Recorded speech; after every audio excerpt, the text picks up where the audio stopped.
ومن يضلله فلا هادي له ونشهد أن لا إله إلا الله وحده لا شريك له ونشهد أن سيدنا وسندنا وشفيعنا وطبيب أرواحنا وحبيب ربنا وهادينا ومرشدنا ومولانا محمدا عبده ورسوله أرسله بالحق بشيرا ونذيرا وداعيا إلى الله بإذنه وسراجا منيرا أما بعد فقد قال الله تبارك وتعالى في كلامه المجيد وفي فرقانه الحميد أعوذ بالله من الشيطان الرجيم بسم الله الرحمن الرحيم يا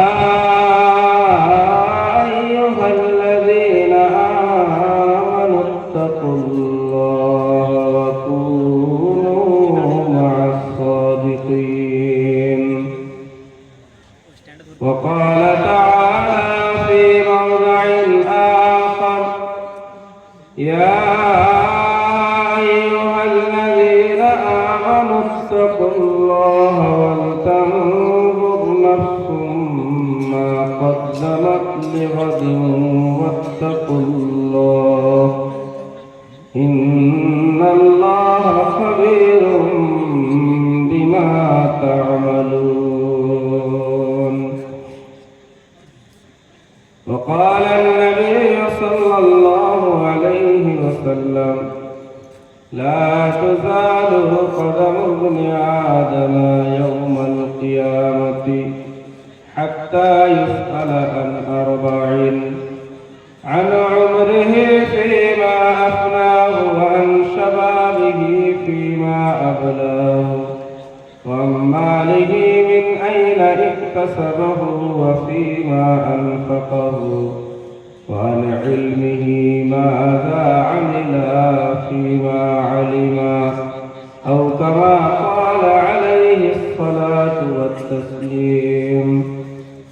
وقال النبي صلى الله عليه وسلم يتبع الميت ثلاثة فيرجع اثنان ويبقى واحد يرجع أهله وماله ويبقى عمله أو كما قال عليه الصلاة والتسليم. إن الله وملائكته يصلون على النبي يا أيها الذين آمنوا صلوا عليه وسلموا تسليما. اللهم صل على سيدنا مولانا محمد وعلى آل سيدنا مولانا محمد وبارك وسلم.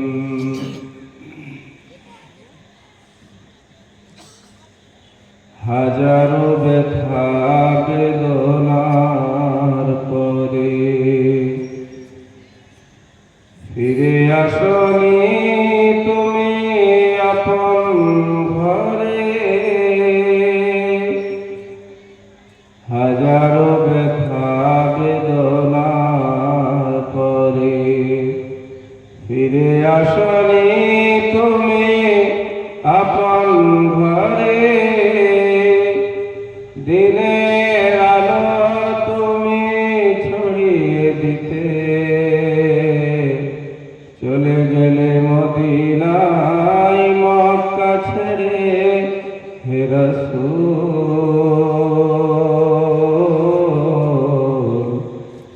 তোমাকে ভুলি আমি কেমন করে হে রাসূল তোমাকে ভুলি আমি কেমন করে খেয়ে না খেয়ে দিন প্রচারের কাজে নিজেকে দিয়েছ বিলিয়ে খেয়ে না খেয়ে দিন প্রচারের কাজে নিজেকে দিয়েছ বিলিয়ে তায়েফের কাফেরেরা চিনল না সে আলো দুষ্টু ছেলেদের পিছু দিল লেলিয়ে পাথরের আঘাতে ক্ষত বিক্ষত হয়ে পাথরের আঘাতে ক্ষত বিক্ষত হয়ে সারা শরীর থেকে রক্ত ঝরে হে রাসূল তোমাকে ভুলি আমি কেমন করে হে রাসূল তোমাকে ভুলি আমি কেমন করে আল্লাহুম্মা সাল্লি আলা সাইয়্যিদিনা মাওলানা মুহাম্মদ ওয়া আলা আলি সাইয়্যিদিনা মাওলানা মুহাম্মদ गर वफा की तूने मोहम्मद से गर वफा की तूने मोहम्मद से तो हम तेरे हैं ये जहां चीज क्या लौह कलम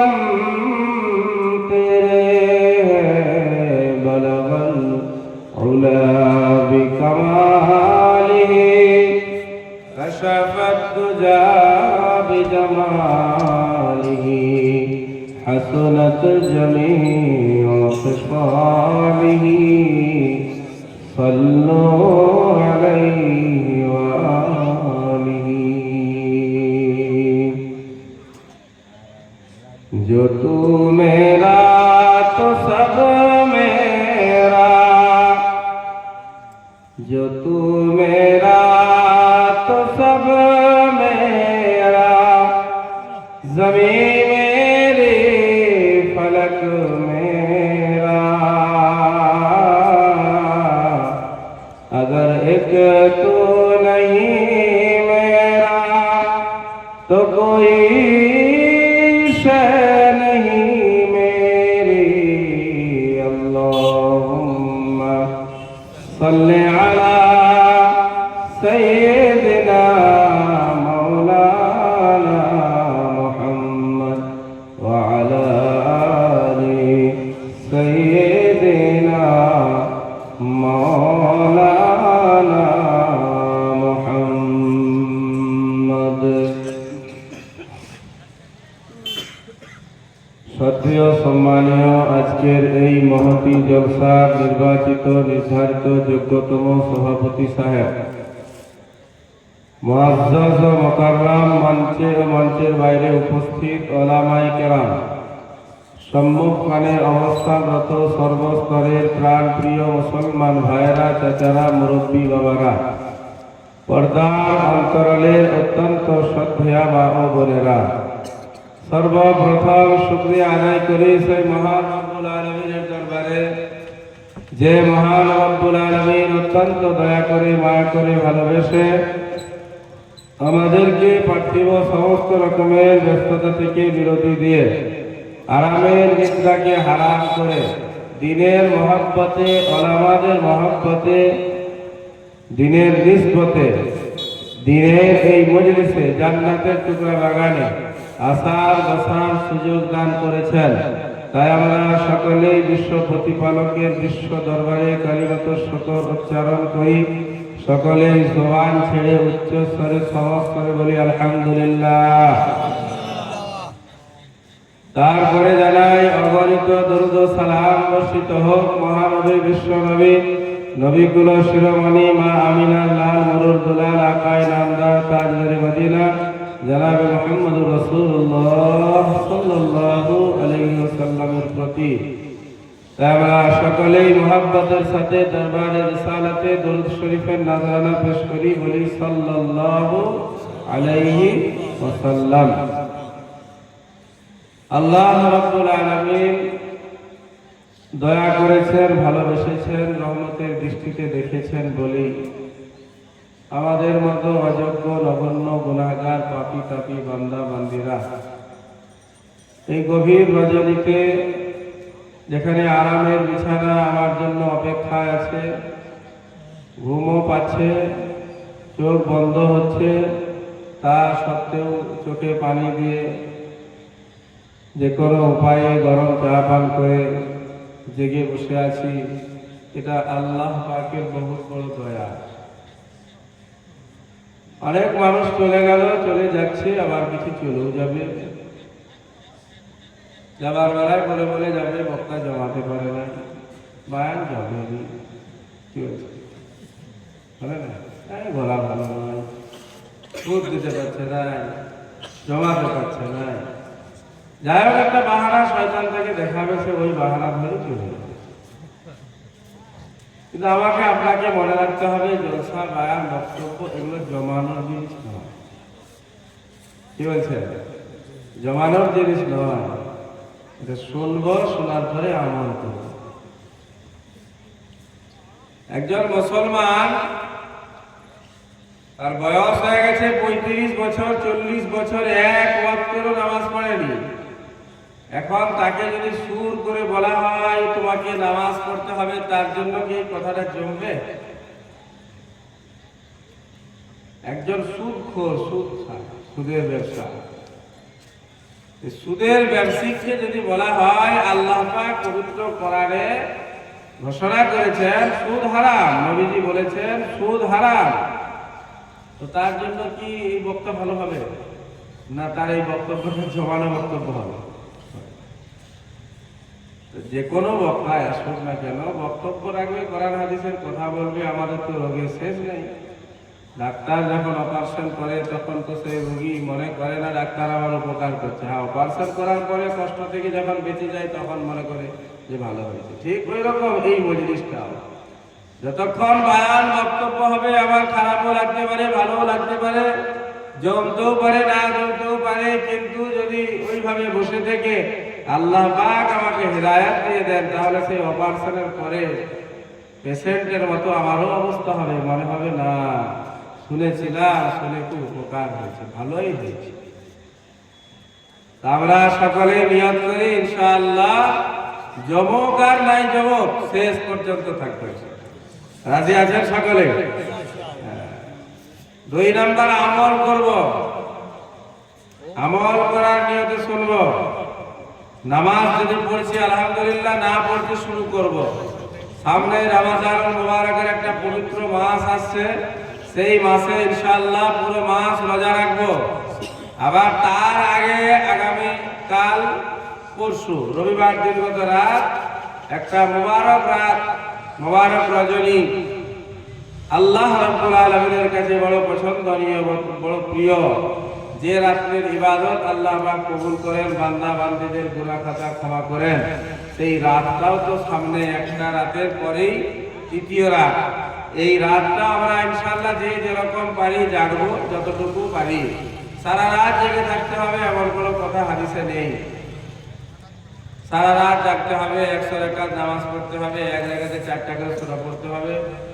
এগুলো সব সে আগেকার লেখা বাংলা বইয়ের কথা। বাংলা নামাজ শিক্ষা বই আপনি বাজারে পাবেন, সেই সমস্ত বই আপনি পাবেন। প্রথম রেখাতে পড়তে হবে আয়াতুল কুরসি, তারপর পড়তে হবে ইন্না আনজালনা, তারপর কুল আল্লাহু আহাদ 4 বার। এই যত রকমের সিস্টেম ওই সব নামাজ শিক্ষা বইয়ে দেওয়া আছে। এই রজনী আমরা ইনশাআল্লাহ জাগবো যে যতটুকু পারবো। সারা রাত জেগে থেকে ফজরের উপর হয়ে ঘুমিয়ে থেকে লাভ কিছু হবে না, বুঝতে পারছেন? সারা রাত জাগলাম, ঈশার নামাজ পড়লাম, সারা রাত জাগলাম, 50 রাকাত নামাজ পড়লাম, নফল 10 পারা কোরআন তেলাওয়াত করলাম, হাজার হাজার বার জিকির আজকার করলাম, তারপরে ফজরের আজানে ফজরের নামাজে উপর হয়ে ঘুমিয়ে থাকলাম, লাভ কিছু হবে? কথা বলেন, লাভ হবে? নবীজি সাল্লাল্লাহু আলাইহি সাল্লাম বলেন, মান সাল্লাল ইশা, যে ব্যক্তি ঈশার নামাজ পড়ে নিল সে যেন অর্ধেক রাত্রি ইবাদত করলো, বলুন সুবহানাল্লাহ। নবীজি বলেন, যে ব্যক্তি আবার ফজরের নামাজ জামাতে পড়ে নিল সেই ব্যক্তি যেন পুরো রাত্রি ইবাদত করলো। ঈশার নামাজ জামাতে, ফজরের নামাজ জামাতে। আমরা আশা করি সব ঈশার নামাজ পড়েই বসেছি এখানে, আর ফজরের নামাজটা পড়বো ইনশাআল্লাহ। রাজি আছেন তো? একটা জিনিস মনে রাখতে হবে, আগেও থাকতে হবে, পরেও থাকতে হবে। মাঝখানে অনেক কিছু রইল কিন্তু সামনে নাই, পেছনে নাই, লাভ কিছু হবে? ঈশাও পড়তে হবে, ফজরও পড়ার নিয়ত থাকতে হবে, মাঝখানে যত ইবাদত করবেন আল্লাহর কাছে গ্রহণযোগ্য হবে। ঈশা নেই, ফজর নেই, মাঝখানেও কিছু থাকবে। যতক্ষণ বলবো আমলের নিয়তে, শুনবো আমলের নিয়তে इंशाअल्लाह। अमल से जिंदगी बनती है, जन्नत भी जहन्नम भी। अमल से जिंदगी बनती है, जन्नत भी जहन्नम भी। ये खाकी अपनी फितरत में ना नूरी है ना नारी। আমলের দ্বারাই আসল জীবন তৈরি হয়, আমলের দ্বারাই জান্নাতি হওয়া যায়, আর আমলের দ্বারাই জাহান্নামী হওয়া যায়। আমরা মানুষ সৃষ্টিগতভাবে আল্লাহ পাক কাউকে জান্নাতি করেও পাঠাননি, আর কাউকে জাহান্নামী বলেও ঘোষণা দেন। এখানে আমল আমার যেমন হবে আল্লাহ রাব্বুল আলামিনের কাছ থেকে আমরা প্রতিদান রকম পাবো। মান আমিলা সালিহান মিন যাকারিন আও উনসা ওয়া মুমিন ফালানুহইয়ান্নাহু হায়াতান তাইয়্যিবা। আমার যে বান্দা বান্দীরা পুরুষ হোক আর মহিলা ভালো কাজ করবে, ফালানুহইয়ান্নাহু হায়াতান তাইয়্যিবা, আমি আল্লাহ রাব্বুল আলামিন তাদেরকে পবিত্র জীবন দান করব, শান্তির জীবন দান করব, অশান্তি থেকে মুক্তি দিব, অশান্তি থেকে দূরে করে দেব। ওয়ালা নাজজিয়ান্নাহুম আজরাহুম বিআহসানি মা কানু ইয়ামালুন। এবং আমি আল্লাহ রাব্বুল আলামিন তারা যে আমল করেছিল তার থেকে উত্তম প্রতিদান আমি তাদেরকে দান করব। কোরআন শরীফ আমি আপনি যদি গবেষণা করি, কোরআন আমি আপনি যদি পড়ি, প্রথম থেকে নিয়ে শেষ পর্যন্ত আপনি যেখানেই দেখবেন ঈমানের কথা, তার সাথে কিন্তু আমলের কথা। ঈমানের পরেই হচ্ছে আমল। ঈমান হচ্ছে একটা গাছ, আমল হচ্ছে তার ফল। গাছ যদি ফলওয়ালা গাছ, আমের একটা গাছ আমি আমার ঘরের বাইরে লাগালাম, কিন্তু গাছটা যদি ফল না দেয় তাহলে সেই গাছটাকে মালিক রাখেন, মালিক সেই গাছটাকে কেটে জ্বালানি হিসাবে ব্যবহার করে নিবে, জানালা দরজার কাঠে ব্যবহার করে নিবে, রাজমিস্ত্রিকে বিক্রি করে দেবে। ও মুসলমান ভাইরা, তাহলে আমার ঈমান হচ্ছে একটা গাছ, আর ওই গাছের ফল হলো আমল। এজন্য আল্লাহ পাক পবিত্র কোরআনে যেখানে বলেছেন ঈমানের কথা, যেখানে ঈমানদারদের কথা আলোচনা করেছেন, তার সাথে সাথেই বলেছেন আমল। কোরআন শরীফ খুলুন আপনি, প্রথম পারা 2 নম্বর সূরা আলিফ লাম মিম। যালিকাল কিতাবু লা রাইবা ফীহি হুদাল লিল মুত্তাকিন আল্লাযীনা ইউমিনুনা বিল গায়ব ওয়া ইউকিমুনাস সালাতা ওয়া মিম্মা রাযাকনাহুম ইউনফিকুন। আল্লাহ পাক বলেন, আমি পবিত্র গ্রন্থ আল কোরআন নাযিল করেছি সমগ্র বিশ্ববাসীর জন্য হিদায়াত স্বরূপ, এবং বিশেষ করে মুত্তাকিনদের জন্য হিদায়াত। যারা আল্লাহকে ভয় করে খোদাভীরু বান্দা, তাদের জন্য বিশেষ করে হিদায়াত। আর খোদাভীরু বান্দা কারা? আল্লাযীনা ইউমিনুনা বিল গায়ব, যারা গায়েবের উপর ঈমান এনেছে, আমি আল্লাহকে না দেখে যারা আমাকে বিশ্বাস করে নিয়েছি, সর্বশক্তিমান হচ্ছি আমি আল্লাহ। ওয়ায়ুকিমুনাস সালাহ, ঈমানের পরে আমল, ঈমানের পরে আমল। ঈমান এনেছে তারপরে তারা নামাজ কায়েম করেছে। কোরআন শরীফ আপনি খুলুন, 30 নম্বর পারা, একটা ছোট্ট সূরা আছে সূরাতুল আসর। জামানা, আসর মানে জামানা। আল্লাহ পাক জামানার কসম করে বলেন ওয়াল আসর, জামানার কসম, সময়ের কসম। ইন্নাল ইনসানা লাফী খুসর, সমস্ত মানুষ নকশানের মধ্যে আছে, কিন্তু তারা নকশানের মধ্যে নেই। ইল্লাল্লাযীনা আমানু ওয়া আমিলুস সালিহাতি ফালাহুম, ইল্লাল্লাযীনা আমানু ওয়া আমিলুস সালিহাত ওয়া তাওয়াসাউ বিল হাক্কি ওয়া তাওয়াসাউ বিস সবর। কিন্তু এক শ্রেণীর মানুষ আছে, তারা কিন্তু নকশানের মধ্যে নেই, ক্ষতির মধ্যে নেই। তারা কারা? না, তারা হচ্ছে ওই সকল মানুষ যারা আমি আল্লাহকে না দেখে বিশ্বাস করেছে, ওয়া আমিলুস সালিহাত, ঈমানের পরে আমল এবং নেক আমল করেছে, ওয়া তাওয়াসাউ বিল হাক্কি ওয়া তাওয়াসাউ বিস সবর, এবং যারা আমার বান্দা বান্দীদেরকে আমার পথে আহ্বান করেছে, আমার বিল মারুফ নাহি আনিল মুনকার। ও মুসলমান ভাইরা, তাই বলার উদ্দেশ্য, ঈমান আনার পরে সব থেকে ঈমান আনার পরে সর্বপ্রথম আমাদের দায়িত্ব হচ্ছে আমল। বর্তমান সময়ে কিন্তু আমল নেই, আমল থেকে একেবারে খালি। সারা রাত্রি জলসা চললো, আমল নেই। জলসা কমিটির সদস্য নামাজ নেই, মাদ্রাসা কমিটির সদস্য নামাজ পড়ে, মসজিদের সেক্রেটারি জুমাও পড়ে না। আছে কি নাই? আমাদের এলাকায় আছে। মসজিদের সেক্রেটারি জীবনেও নামাজ পড়তে যায় না। জুমা মাঝে মধ্যে মাসে 3টা 4টা জুমা দিন আসছে, সেই 4টা জুমা 11টাতেও হাজির হয়, কিন্তু পদ হচ্ছে তার মসজিদের সেক্রেটারি। ইমাম রাখার জন্য সেই হবে পরীক্ষক, ইমাম রাখার জন্য পরীক্ষা নেবে 10 জন মানুষ, তাদের একজন নামাজ পড়ে। সব হয়েছে আমাদের, জলসা হলো, জলসার প্যান্ডেল বড় হলো।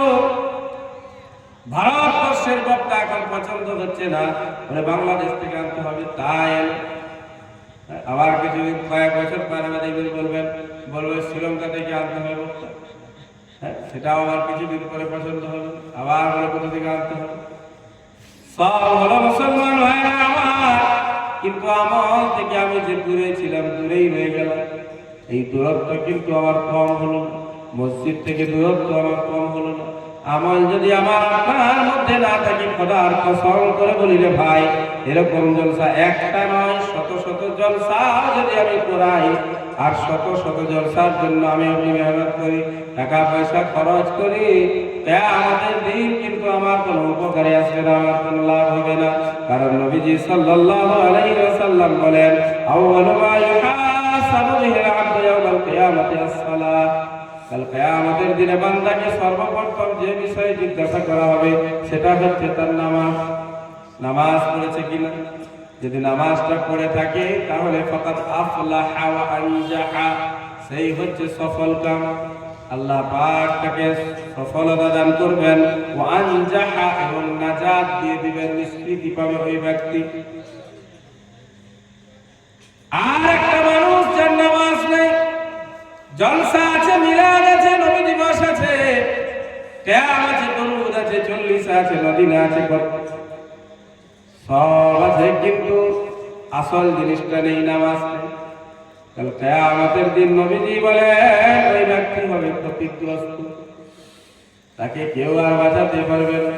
ও মুসলমান ভাইরা আমার, তাই আমি আপনি সর্বপ্রথম নিয়ত করি নামাজ পড়বো ইনশাআল্লাহ। রাজি আছেন? নামাজ পড়বেন। ওই যে সাহাবীর ঘটনা, আল্লাহ রাসূল সাল্লাল্লাহু আলাইহি ওয়াসাল্লাম সফর থেকে ফিরছেন, রাস্তায় পথিমধ্যে রাত্রি হয়ে যায়। নবীজি সাল্লাল্লাহু আলাইহি ওয়াসাল্লাম দুইজন সাহাবাকে ঠিক করে দিলেন, আজকে তোমরা দুইজন আমরা আরাম করব, আমরা বিশ্রাম নেব, ঘুমাবো, আর তোমাদের দায়িত্ব থাকবে সব জিনিসপত্রের দেখভাল করা। দেখভালের দায়িত্ব হচ্ছে তোমারা হবে প্রহরী, ও মুসলমান যুবক ভাইরা আমার, আমি আপনি মনে করেছি আমি এখন যুবক, আমার এখন নামাজ পড়ার সময় হয়নি, আমি এখন যুবক মাত্র, আমার 20 বছর, 30 বছর, 35, 40 বছর বয়স, আমার তো এখনো দাঁড়িয়ে রাখার সময় হয়নি, নবীওয়ালা ড্রেস পরার আমার সময় হয়নি, মসজিদে যাওয়ার আমার সময় হয়নি, অনেক সময় বাকি আছে, পরে আমি যাব। ও মুসলমান যুবক ভাই আমার, আপনি আপনার গ্রামে হয়তো নেই, আপনি অন্য কোথাও খোঁজ করবেন, মাত্র বয়স হচ্ছে 50, পেশাবের রাস্তায় প্রবলেম, ডাক্তারের কাছে গেছে, পেশাব পার হয় না, ডাক্তার দেখবেন বাইপাস করে একটা পেশাবের থলি লাগিয়ে দিয়েছে, আছে দেখেছেন কি দেখেন নাই বলে, থলি লাগিয়ে দিয়েছে, বয়স হয়েছে মাত্র 50 বছর, রাস্তায় দেখা হলো, সকাল বেলায় ফজরের নামাজ পড়ে, বললাম বাবা নামাজ কেন পড়েন না, মসজিদে আসতে কি মন চাইনি, আপনার একটা পা কবরে ঝুলে গেছে, এখনো কেন মসজিদে আসছেন? সে বলে বাবা উপায় নেই আমার নামাজ পড়া, আমার তো মন চাই মসজিদে যায়, আল্লাহর কদম মোবারকে মাথাটা একটু নত করি, কিন্তু উপায় নেই, প্রত্যেক 5 মিনিট ছাড়া আমার কাপড় নাপাক হয়ে যায়। ও যুবক ভাই, তুমি মনে করো যে আমি এখন যুবক, বুড়ো হয় তারপর মসজিদে যাব, বুড়ো বয়সে হয়তো এমন একটা রোগ আল্লাহ পাক দিয়ে দিবেন, শতবার চেষ্টা করো আর মসজিদে যাওয়ার সুযোগ তুমি পাবে, তুমি চেষ্টা করবে কিন্তু আল্লাহ তোমাকে মসজিদে যেতে দিবে না। এই যৌবন কাল দিয়েছেন কে? যৌবন শক্তি কে দিয়েছেন? যৌবন কালটা আল্লাহ দিয়েছেন, এবং এটা হচ্ছে একটা মূল্যবান সময়। এই সময়টা সম্পর্কে আল্লাহ পাক কিয়ামতের দিন আমাকে আপনাকে জিজ্ঞাসা করবেন, যৌবন কাল সম্পর্কে জিজ্ঞাসা করবেন। হাদিসে কোথাও নেই পুরো আপনার ওই বয়োজ্যেষ্ঠকে জিজ্ঞাসা করা হবে তোমার 70 বছর, ওই যে 60 থেকে 70 বছর, এই মাঝখানে 10 বছরের সময়টা কোথায় অতিবাহিত করেছে না, এমন আপনি কোথাও পাবেন না। কিন্তু বহু হাদিসে নবীজি বলেন কাল কিয়ামতের দিন যুবককে প্রশ্ন করা হবে তুমি তোমার যৌবন কালটা কোথায় খরচ করেছো বল। আজকে যুবক সে বলে আমি এখন নেতা হব, মন্ত্রী হব, এমএলএ হব, আমি এখন যুবক, আমি এখন ক্রিকেট খেলবো, বড় বাপের একজন ফুটবলার হব, আমি এখন যুবক, আমার সময়টা এখন পাবজিতে কাটবে, ফ্রি ফায়ারে কাটবে, গ্রামে কাটবে, লুডো কাটবে, ক্লাব পঞ্চায়েতে আমার সময় অতিবাহিত হবে, আমার এখন মসজিদে যাওয়ার সময় নেই। ও মুসলমান ভাইরা, আল্লাহ না করো কিন্তু একটা দিন এমন আসবে যখন মসজিদে যেতে আমি চাইবো কিন্তু আল্লাহ পাক আর যেতে আমাকে দিবেন। অতএব আজকে মসজিদে ঢুকে যান, আজকে মসজিদে প্রবেশ করুন, আজকে মসজিদে কাতারে নামাজের মধ্যে দাঁড়িয়ে যান, আল্লাহর কাছে তওবা করুন। আল্লাহ আমার জীবনে অনেক পাপ করেছি, অনেক গুনাহ করেছি, তুমি যদি আমায় ক্ষমা না করো কে আছে যে আমাকে ক্ষমা করবে? তুমি তো হচ্ছে ক্ষমাকারী। আল্লাহ পাক বলেন কুলিয়া ইবাদিয়াল্লাযীনা আসরাফু আলা আনফুসিহিম লা তাকনাতু মির রাহমাতিল্লাহ। আল্লাহ নবী আপনি সারা পৃথিবীবাসীকে জানিয়ে দেন, আমার ওই সকল বান্দা বান্দীদেরকে জানিয়ে দিন যারা গুনাহ করেছে, গুনাহ করে পাহাড় সমান গুনাহ করে ফেলেছে, গুনাহ করে হয়তো তাদের গুনাহ আসমান পর্যন্ত পৌঁছে গেছে। ও বাবা রাসূল আপনি ওই সমস্ত বান্দা বান্দীদেরকে বলে দিন লা তাকনাতু মির রাহমাতিল্লাহ, আল্লাহর রহমতের ব্যাপারে তোমরা মায়ুস হয়ো না, নৈরাশ হয়ো না। ইন্নাল্লাহা ইয়াগফিরুয যুনুবা জামিআ ইন্নাহু হুয়াল গফুরুর রহিম। নিশ্চয়ই আল্লাহ রাব্বুল আলামিন তোমার সমস্ত গুনাহ খাতা ক্ষমা করে দিবেন, তোমার সমস্ত গুনাহ খাতা maaf করে দিবেন। আল্লাহ পাক যদি আমাকে আপনাকে ক্ষমা করেন, আল্লাহকে কেউ জিজ্ঞাসা করতে যাবে না কেন ক্ষমা করলে, কেউ জিজ্ঞাসা করতে যাবে। আর আল্লাহ পাক যদি আমাকে আপনাকে ক্ষমা না করেন, আমাকে যদি পাপী হিসাবে রেখে দেন, কেউ কিন্তু জোর করে আন্দোলন করে আল্লাহর কাছ থেকে ক্ষমা পাওয়াতে পারবে না। এটা সরকার নয়, পৃথিবীর সরকার নয় আজকে যে রাজপথ ঘেরাও করে দিব, আজকে অমুক জায়গায় রাস্তা ঘেরাও করবো, বাস ট্রাক সব বন্ধ করে দিব, পথ অবরোধ করবো না, আমাদেরকে এটা দিতে হবে। ও মুসলমান ভাইরা, আল্লাহ রাব্বুল আলামিন কিন্তু এরকম সরকারের মতো নন যে আজকে পথ অবরোধ করবো, আল্লাহ তোমাকে দিতেই হবে, না দিলে আমরা যাচ্ছি না। আল্লাহ যদি দেন তবেই দিবেন, আর না দিলে কেউ সেখান থেকে আমাকে পাইয়ে দিতে পারবে না। ও মুসলমান যুবক ভাইরা আমার, যে কথা আমি বলছিলাম, মন আমার চাইছে আজকে আমি আল্লাহর দরবারে যাই, আল্লাহর দরবারে মাথাটা নত করব। আমার মাথাটা মানুষ বাড়ি গ্রামের মসজিদের মেঝার মধ্যে পড়বে না, বরং হাদিসের মধ্যে পাওয়া যায় বান্দা যখন সাজদা করে আল্লাহ রাব্বুল আলামিন তার কদম মোবারক বান্দার মাথার কাছে রেখে দেন। আল্লাহর ওই বান্দাটা আল্লাহর কদম মোবারকের মধ্যে সাজদা করেন, বলুন সুবহানাল্লাহ।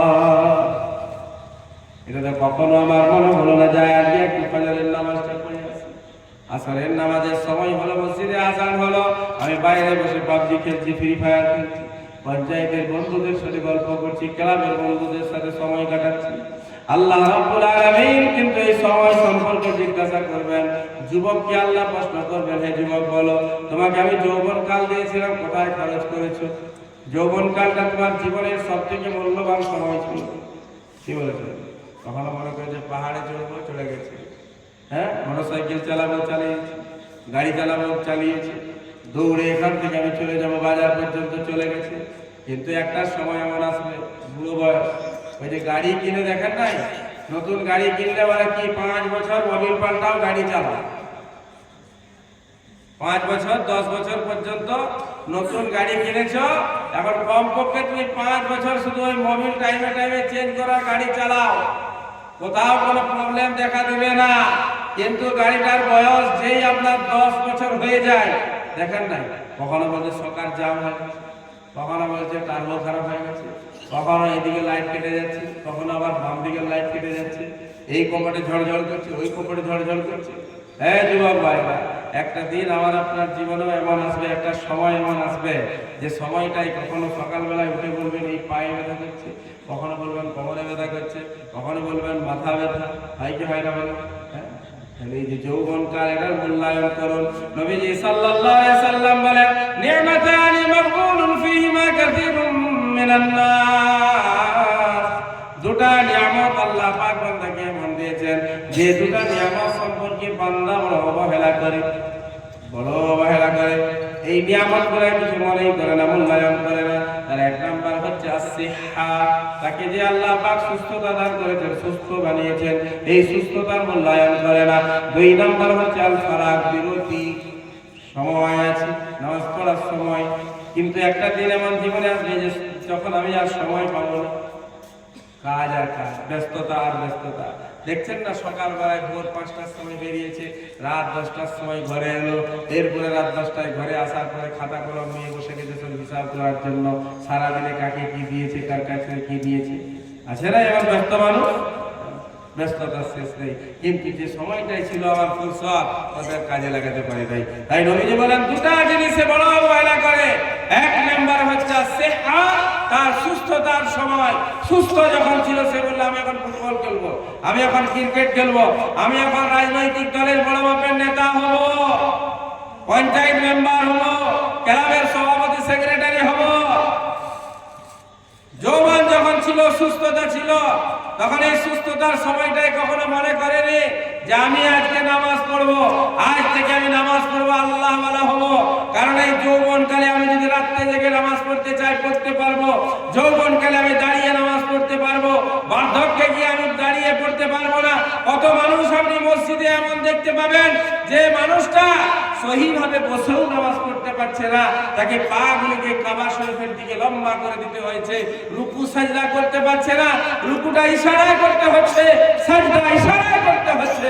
ও মুসলমান ভাইরা, কি গ্যারান্টি আছে আল্লাহ পাক আমাকে আপনাকে মৃত্যুকাল পর্যন্ত সুস্থতা দিবেন, আমি সুস্থই থাকবো, আর মৃত্যুর কোলে শুয়ে পড়ার আগে পর্যন্ত আমি নামাজ পড়তে পারবো, মসজিদ আবাদ করতে পারবো, হেঁটে হেঁটে মসজিদ যেতে পারবো, আমার শরীরের সমস্ত অর্গানগুলি সব ঠিক থাকবে, সহি থাকবে, সালিম থাকবে? না না না, আমার আপনার শরীরের মধ্যে আস্তে আস্তে আস্তে করে পরিবর্তন আসবে কি আসবে না বলেন? আসবে।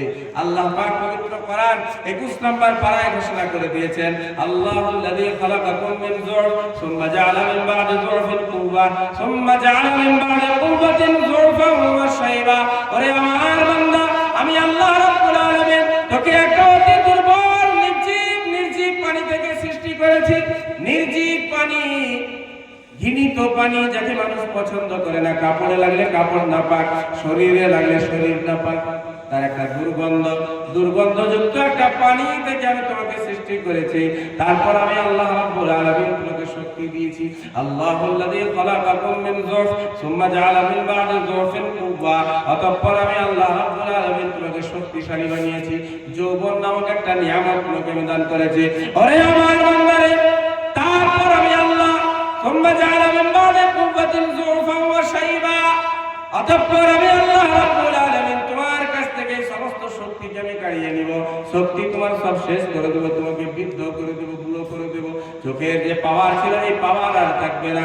মাথার চুলগুলো কালো ছিল দেখতে, ওই কালো চুল আর থাকবে না, সূক্ষ্ম হয়ে যাবে, সাদা হয়ে যাবে।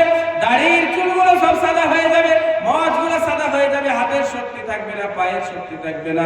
দুর্বল আর দুর্বল একটা মানুষ। ও মুসলমান ভাইরা আমার, আল্লাহ রাব্বুল আলামিন সব কিছু কিন্তু ঘোষণা করে দিয়েছেন। এই মানুষের এই সমস্ত প্রবলেম দেখা দেয় একটা পশুর দেখা দেয়।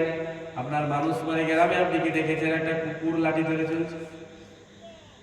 দেখেছেন? একটা কুকুর লাঠি ধরে চলছে দেখেছেন? কোন স্কুলে দেখে বড় বড় পোস্টার লাগানো হয়, আজকে অমুক হাই স্কুলে বাইরের বিজ্ঞ ডাক্তারদের দ্বারা যাদের চোখে ছানি হয়েছে ছানি কাটা হবে। পোস্টার দেখেছেন কি দেখেন নাই? আপনাদের এলাকায় হয় কি হয় না? কিন্তু এরকম পোস্টার আপনি কোথাও দেখেছেন? আজকে এই এলাকায় যত কুকুর আছে যাদের চোখে ছানি পড়েছে ছানি কাটা হবে, দেখেছেন? এই প্রবলেমটা হচ্ছে শুধু মানুষের প্রবলেম, মানুষের প্রবলেম। একটা কুকুর আপনি দেখাতে পারবেন না যে কুকুরটা বাঁকুড়া মেডিকেলের দুয়ারে দিয়ে দাঁড়িয়ে আছে, ডাক্তারের কাছে আবেদন করছে, ডাক্তার বাবু আমার হাঁটুর হাড়ের মধ্যে ব্যথা হচ্ছে, দয়া করে একটু ট্রিটমেন্ট করুন। ও কিন্তু যতদিন থাকে একই রকম থাকে, সুস্থ থাকে, তার পায়ের হাঁটুর হাড় পায় না। এই ক্ষয় শুধু মানুষের, দুর্বলতা মানুষের, চোখের দৃষ্টি কমে যায় মানুষের, কানের শক্তি কমে যায় মানুষের, গলার শক্তি কমে যায় মানুষের। এছাড়া যত প্রাণী এই পৃথিবীর বুকে আছে তাদের কিন্তু কিছু কমে না। আল্লাহ রাব্বুল আলামিন যেমনটি তাদেরকে পাঠিয়েছেন ওই রকমই থেকে যায়। এজন্য আল্লাহ বলে, আমার বান্দা, লাকাদ খালাকনাল ইনসানা ফি আহসানি তাকওয়িম, আমি মানুষকে উত্তম রূপে সৃষ্টি করেছি। সুম্মা রাদাদনাহু আসফালা সাফিলিন, অতঃপর আমি তোমাকে একেবারে নিকৃষ্ট জায়গায় পৌঁছে দিব, নিম্ন স্তরে পৌঁছে দিব। এমন একটা জায়গা, এমন একটা সময় তোমার জীবনে আসবে, তোমার বউ তোমাকে পছন্দ করবে না, তোমার বউমা তোমাকে সহ্য করতে পারবে না, তোমার ছেলে তোমাকে সহ্য করতে পারবে না। আজকে এটা তো সমাজের কমন প্রবলেম। প্রায় ঘরে দেখা যায় বুড়ো যদি ঘরে 2 ঘন্টা বেশি বসে থাকে, ছেলেরা সব এসে বলে আমার বাপের কোনো কাজ নাই, সারাদিন ঘরে বসে আছে আর কিটকিট করছে, বলে কি বলে না বলো? সারাদিন ঘরে বসে বসে কিটকিট করছে, কোনো কাজ নাই। বার্ধক্যে আমি যদি ঘরের মধ্যে 2 ঘন্টা বেশি বসে থাকি, ঘরের মানুষের সহ্য হয় না। 2 ঘন্টা বেশি ঘুমিয়েছি, ঘরের মানুষের সহ্য হয় না। প্রাণের বিবি যার জন্য চুরি করলাম, ডাকাতি করলাম, ধোঁকা দিলাম, মা বাপ ছেড়ে দিলাম, মায়ের সাথে ভালোবাসা রইল না, বাপের সাথে করে পরিচয় রাখলাম না, ওই বিবি আমাকে একদিন পছন্দ করতে পারবে না, গ্রহণ করতে পারবে না। ও মুসলমান ভাইরা, আমার চাচারা, মুরব্বী বাবারা, পর্দার অন্তরালে আমার অত্যন্ত শ্রদ্ধেয় মা ও বোনেরা, আল্লাহ রাব্বুল আলামিন বলেন, আমার বান্দারে, এমন একটা সময় তোর জীবনে আসবে যে সময়টা তোর কাছেও কিন্তু খারাপ মনে হবে, ঘরের মানুষের কাছেও খারাপ মনে হবে। একটা গরু যখন বয়স হয়ে যায়, লাঙল টানতে পারে না, গাড়ি টানতে পারে না, তখন ওই গরুটাকে কসাইয়ের কাছে বিক্রি করে দেয়। ওর গোশটা কাজে লেগে যায়, হাড়গুলো কাজে লেগে যায়, চামড়াটা কাজে লাগে। কিন্তু হে মানুষ, তুমি যখন বুড়ো হয়ে যাবে, তোমার আর কোনো কাজ থাকবে না, তোমার শরীরটা কোনো কাজের থাকবে না, তোমার হাড়গুলো কোনো কাজের থাকবে না, তোমার চামড়া কোনো কাজের থাকবে, কোনো কাজে আসবে না। এই জন্যই আল্লাহ বলেন, আমার বান্দারে, তোকে আমি উত্তম সৃষ্টি করেছি, তোর থেকে ভালো আমি কিছু সৃষ্টি করি নাই, তোর থেকে সুন্দর আমি কিছু সৃষ্টি করি নাই। কিন্তু তোর একটা সময় আসবে খারাপ থেকে খারাপ, তার থেকে খারাপ আর কিছু হয় না। কিন্তু এক শ্রেণীর মানুষ এমন আছে আমার, যাদের কিন্তু এই সময়টা আসবে না, যাদের সময়ের এই খারাপ জীবন, খারাপ সময়টা তাদের জীবনে আসবে না। তারা কারা? ইল্লাল্লাযীনা আমানু ওয়া আমিলুস সালিহাত, তারা হচ্ছে ওই সকল মানুষ যারা ঈমান আনার পরে আমল করেছে, ঈমান আনার পরে আমল করেছে। হয়েছে আল্লাহর ওলি বান্দাদেরকে দেখেন নাই, যারা আল্লাহর ওলি বান্দা, আল্লাহর প্রিয় বান্দা, বুড়ো হয়ে গেছে কিন্তু চশমা তাদের লাগে না, বুড়ো হয়ে গেছে কিন্তু নিজে হেঁটে হেঁটে যেতে পারে, যেখানে যেতে পারবেন যেখানে যেতে বলবেন সেখানেই চলে যাবে। বুড়ো হলো কিন্তু স্মরণ শক্তি কমে না, আল্লাহ ওয়ালা হওয়ার কারণে, বুড়ো হওয়ার কারণে। ওই যে একজন আল্লাহর ওলি, তার কাছে একজন গুনাহগার আল্লাহর বান্দা দোয়া নেওয়ার জন্য গেছে। আল্লাহর ওই বুড়ো বান্দাটা, আল্লাহর বুড়ো বান্দা, আল্লাহর ওলি বান্দা, ওই গুনাহগার আল্লাহর বান্দার মাথায় হাত রেখে দোয়া দিচ্ছে। সে বলছে আমার মাথায় একটু হুজুর ফুক দিয়ে দেন, ফুক দিয়ে দেন। ইসলামরা দেখেন না, অনেকেই বলে, আলেম ওলামাকে দেখলে বলে না, হুজুর একটু মাথায় আমার ফুক দিয়ে দেন। তো ওই আল্লাহওয়ালা বুড়ো বান্দা, আল্লাহ দাঁত তো একটাও নেই, যেই মাত্র ফু দিতে গেছে ফুকের সাথে থুতু বেরিয়ে গেছে। হ্যাঁ, ফুকের সাথে থুতু বেরিয়ে গেছে। আল্লাহর ওই গুনাহগার বান্দা ওই থুতুটাকে হাতে নিয়েছে। হাতে নেওয়ার পর আল্লাহ রাব্বুল আলামিনকে বলে, আল্লাহ এই বান্দাটা হচ্ছে আপনার কাছে বড় প্রিয় বান্দা, আপনার পছন্দের বান্দা, তার মুখের লালা, তার মুখের থুতুটা নিচে পড়ে যাবে, এটা আমি সহ্য করতে পারলাম না। ওগো আল্লাহ, আপনার ভালোবাসার কারণে, আপনার ওলি হওয়ার কারণে আমি তার মুখের থুতুটা খেয়ে নিলাম, যাতে করে আপনার ওলি বান্দার থুতুটা জমিনের মধ্যে না পড়ে যায়। সেই আল্লাহওয়ালার মুখের থুতু খেয়ে ঘরে চলে গেছে। রাত্রেবেলায় যখন ঘুমিয়েছে, কে যেন তাকে স্বপ্নে বলছে, কে যেন তাকে বলছে, ওরে আমার বান্দা, তুই আমার ওলি বান্দার মুখের লালা খেয়েছিস, তুই আমার ওলি বান্দার, আমার একটা প্রিয় বান্দার মুখের থুতু খেয়ে নিয়েছিস। যা, আমি আল্লাহ পাক তোর জীবনের সমস্ত গুনাহ খাতা ক্ষমা করে দিলাম এবং আজ থেকে তোর নামটা আমি ওলিদের লিস্টের মধ্যে লিখিয়ে দিলাম। বলুন সুবহানাল্লাহ। ও আমার মুসলমান ভাইরা, এটা হয় সকল মানুষের যারা আল্লাহওয়ালা, ঈমান আনার পরে আমল করছে, ঈমান আনার পরে আমল, যত ওরা আমল করে, যত ওদের বয়স বাড়ে আল্লাহর কাছে তাদের মর্তবাও কিন্তু বাড়তে থাকে। ওই যে পাঞ্জাবের একজন আল্লাহর ওলি শাহে দৌলা, নাম হচ্ছে শাহে দৌলা। পাঞ্জাবের একটা নদী ভেঙে গেছে, সেখান থেকে পানি গ্রামের মধ্যে প্রবেশ করবে।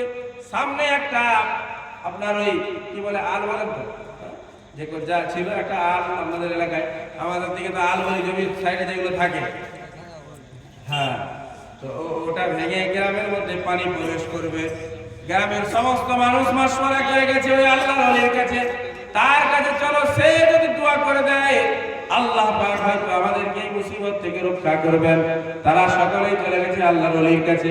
নাম হচ্ছে শাহে দৌলা। নাম কি? শাহে দৌলা, পাঞ্জাবের একজন আল্লাহর ওলি। তাকে গিয়ে বলে, হুজুর আমরা বড় পেরেশান, আমরা বড় মুসিবতে পড়েছি, পানি আমাদের গ্রামে ঢুকে যাবে, গ্রামের মধ্যে পানি যদি প্রবেশ করে আমাদের ঘর বাড়ি সব তো নিয়ে যাবে, ঘর বাড়ি সব ভেঙে যাবে, দয়া করে আপনি একটু চলুন, সেখানে গিয়ে দোয়া করে দিবেন আল্লাহ পাক যেন আমাদেরকে এই মুসিবত থেকে রক্ষা করেন। ও মুসলমান ভাইরা আমার, আল্লাহর ওলি বান্দা বলে, ও ভাইরা, যেখান থেকে ভেঙে যাওয়ার ভয় হচ্ছে সেই জায়গায় আমায় নিয়ে চলো, আর আমাকে একটা হাতে কোদাল দাও। কোদাল বলো তো, একটা কোদাল আমাকে দাও। আজকের দোয়াটা কিন্তু হাতে করে করা যাবে না, কোদাল দিয়ে দোয়া করতে হবে। মানুষ কোদাল দিয়ে দোয়া না, কোদাল দিয়ে দোয়া হবে, আজকে হাত দিয়ে দোয়া হবে। উনি কোদাল নিয়েছেন, যেখান থেকে ভেঙে যাচ্ছে ওখান থেকে 2 কোদাল মাটি আবার চুটিয়ে দরিয়ার পানিতে ফেলে দিচ্ছে। এই মানুষ তো সব পাগল, হ্যাঁ, ভেঙে গেছে সব। এই আমরা চিন্তা করছি এখন এই ভেঙে যাবে, হয়তো ভেঙে পানি ঢুকবে, আর আপনি তো ভেঙে যাবার রাস্তাটাকে আরো সহজ করছে না। আপনাকে এজন্য নিয়ে এসছি, আমাকে কি জন্য নিয়ে এসছে তোমরাই জানো। আমার যেটা কাজ আমি করে দিয়েছি। জিধার মাওলা উধার শাহে দৌলা, যেদিকে আমার আল্লাহ আমিও সেদিকে। এতটুকু কথা বলে বাড়ি চলে গেছেন। আল্লাহ রাব্বুল আলামিন একদল ফেরেশতাকে অর্ডার করলেন, ও আমার ফেরেশতারা, যাও যাও যাও, অমুক জায়গায় আমার ওলি বান্দা পা রেখে দিয়েছে, অমুক জায়গায় আমার ওলি বান্দার হাত লেগে গেছে, যেন 1 ইঞ্চি মাটি আর দরিয়ার পানির মধ্যে না পড়ে যায়। এক শ্রেণীর মানুষ আছে, তারা যত বুড়ো হয় তাদের সম্মান তত কম হয়, কিন্তু আরেক শ্রেণীর মানুষ আছে যারা যত বড় হয় তাদের সম্মান তত বাড়ে। বাপ যদি নামাজ পড়ে সেই বাপকে তার ছেলে সম্মান করে কি করে না বলে? সম্মান করে। আর একজন বাপ জুয়াচোর, একজন বাপ লটারি বিক্রি করে, লটারি ক্রয় করে, লটারিওয়ালাদের সাথে থাকে, তার সম্মান ছেলের কাছে কম হয় না বেশি হয়? কথা বলে কম হয়। কিন্তু একজন নামাজি বাপের সম্মান ছেলেরা অবশ্যই করবে। এই সম্মান তো আল্লাহ দেনেওয়ালা, এই সম্মান আল্লাহ দিবেন, তার সম্মান আল্লাহ বাড়াবেন। এক শ্রেণীর মানুষ তাদের সম্মান কমে, আর এক শ্রেণীর মানুষ তাদের সম্মান বাড়ে।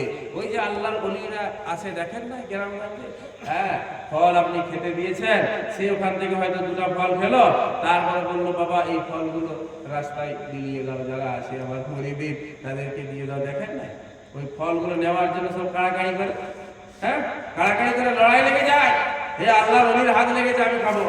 কিন্তু শাহরুখ খান যদি খেয়ে বলে এটা বিলিয়ে দাও, কেউ খাবে? কথা বলে।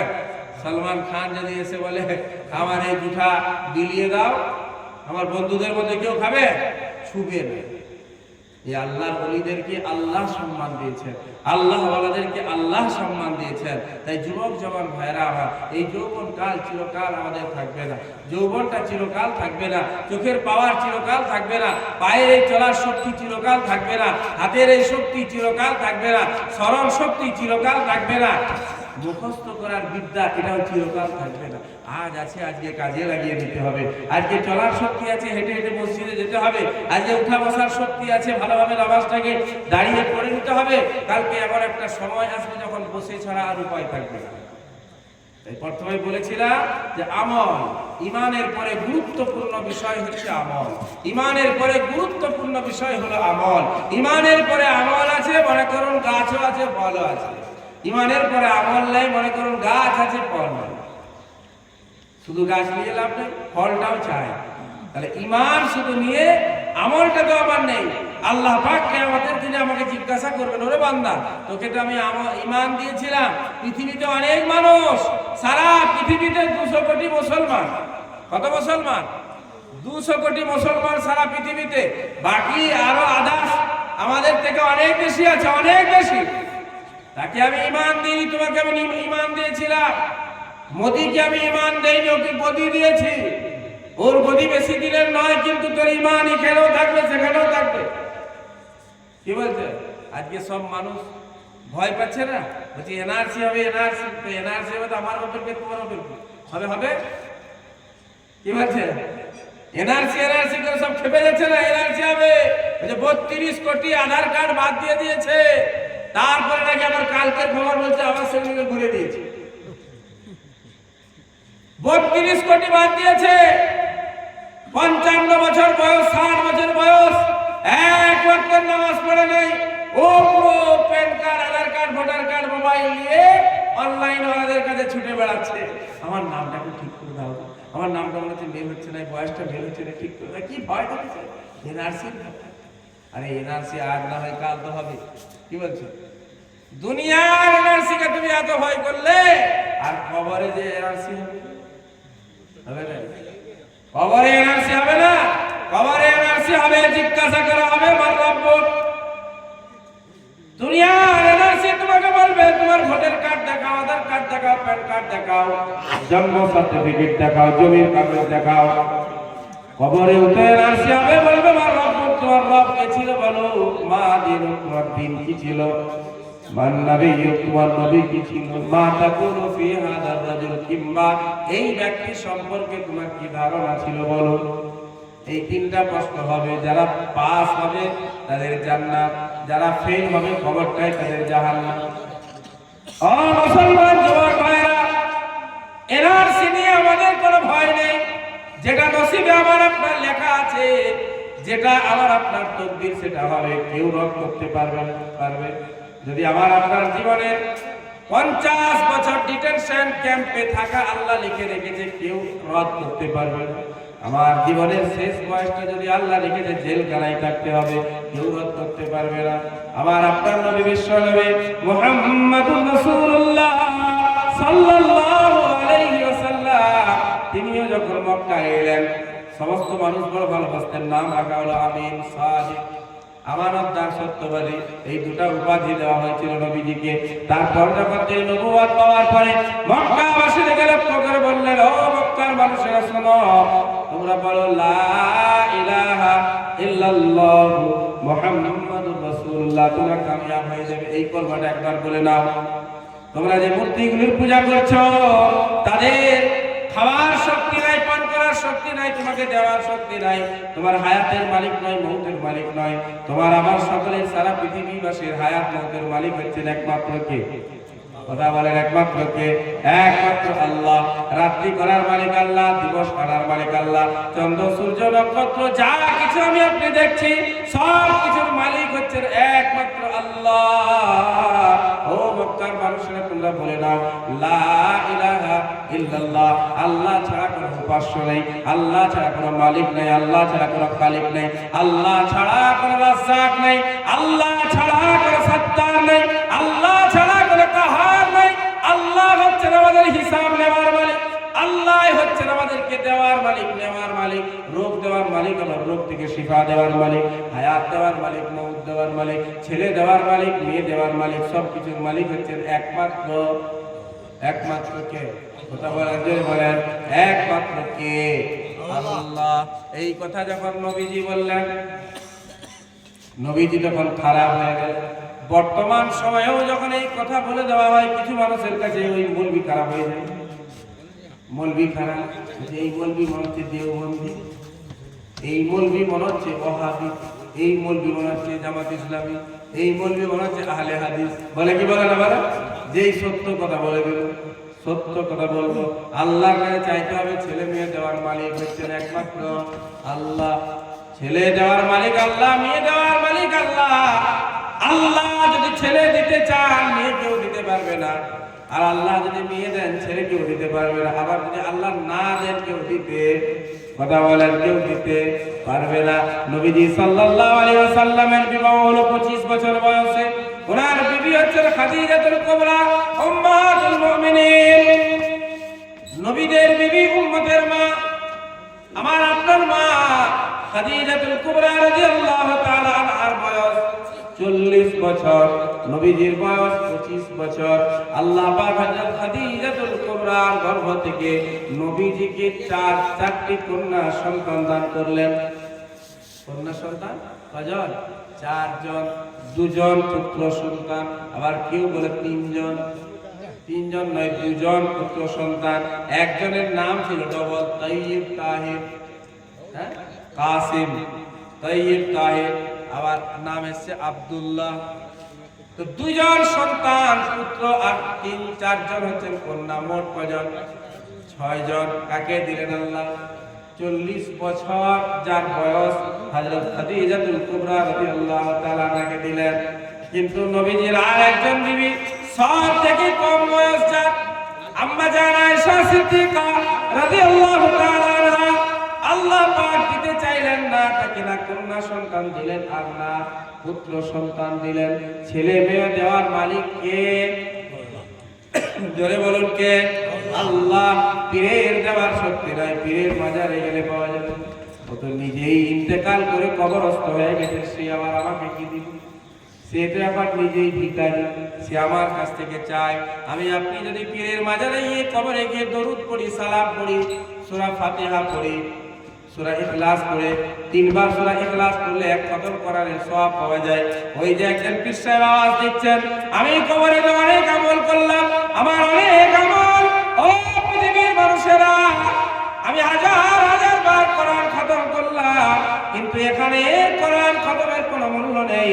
তুমি আমার এই 1000 বারের কোরআন খতম নিয়ে নাও, পরিবর্তে আমাকে তোমার দুনিয়ার একবার সুবহানাল্লাহ দিয়ে দাও। ঈশ্বর তো নিজেই এখন শুয়ে আছে, সে বেচারা কি দেখেন না? এক একটা সিজনে মেলা লাগে, পীরের মাজারের মেলা, বাবার মেলা। বাবার মেলায় ছাগল দিবে, বাবার মেলায় মুরগি দিবে, মুরগা দিবে, কত কি দিবে। পরিবর্তে কি চাইবে? না একটা ছেলে আমাকে দাও। বাবার কি শক্তি আছে? দাও। বাবার তো কোনো শক্তি নেই, কোনো পীরের শক্তি নেই। পীর আমি মানি, আপনিও মানেন, আপনার মানার আর আমার মানার মধ্যে কিন্তু আকাশ পাতাল পার্থক্য আছে। আমি মানি পীর হচ্ছেন আল্লাহর ওলি বান্দা, পীর হচ্ছেন আল্লাহর একজন প্রিয় বান্দা।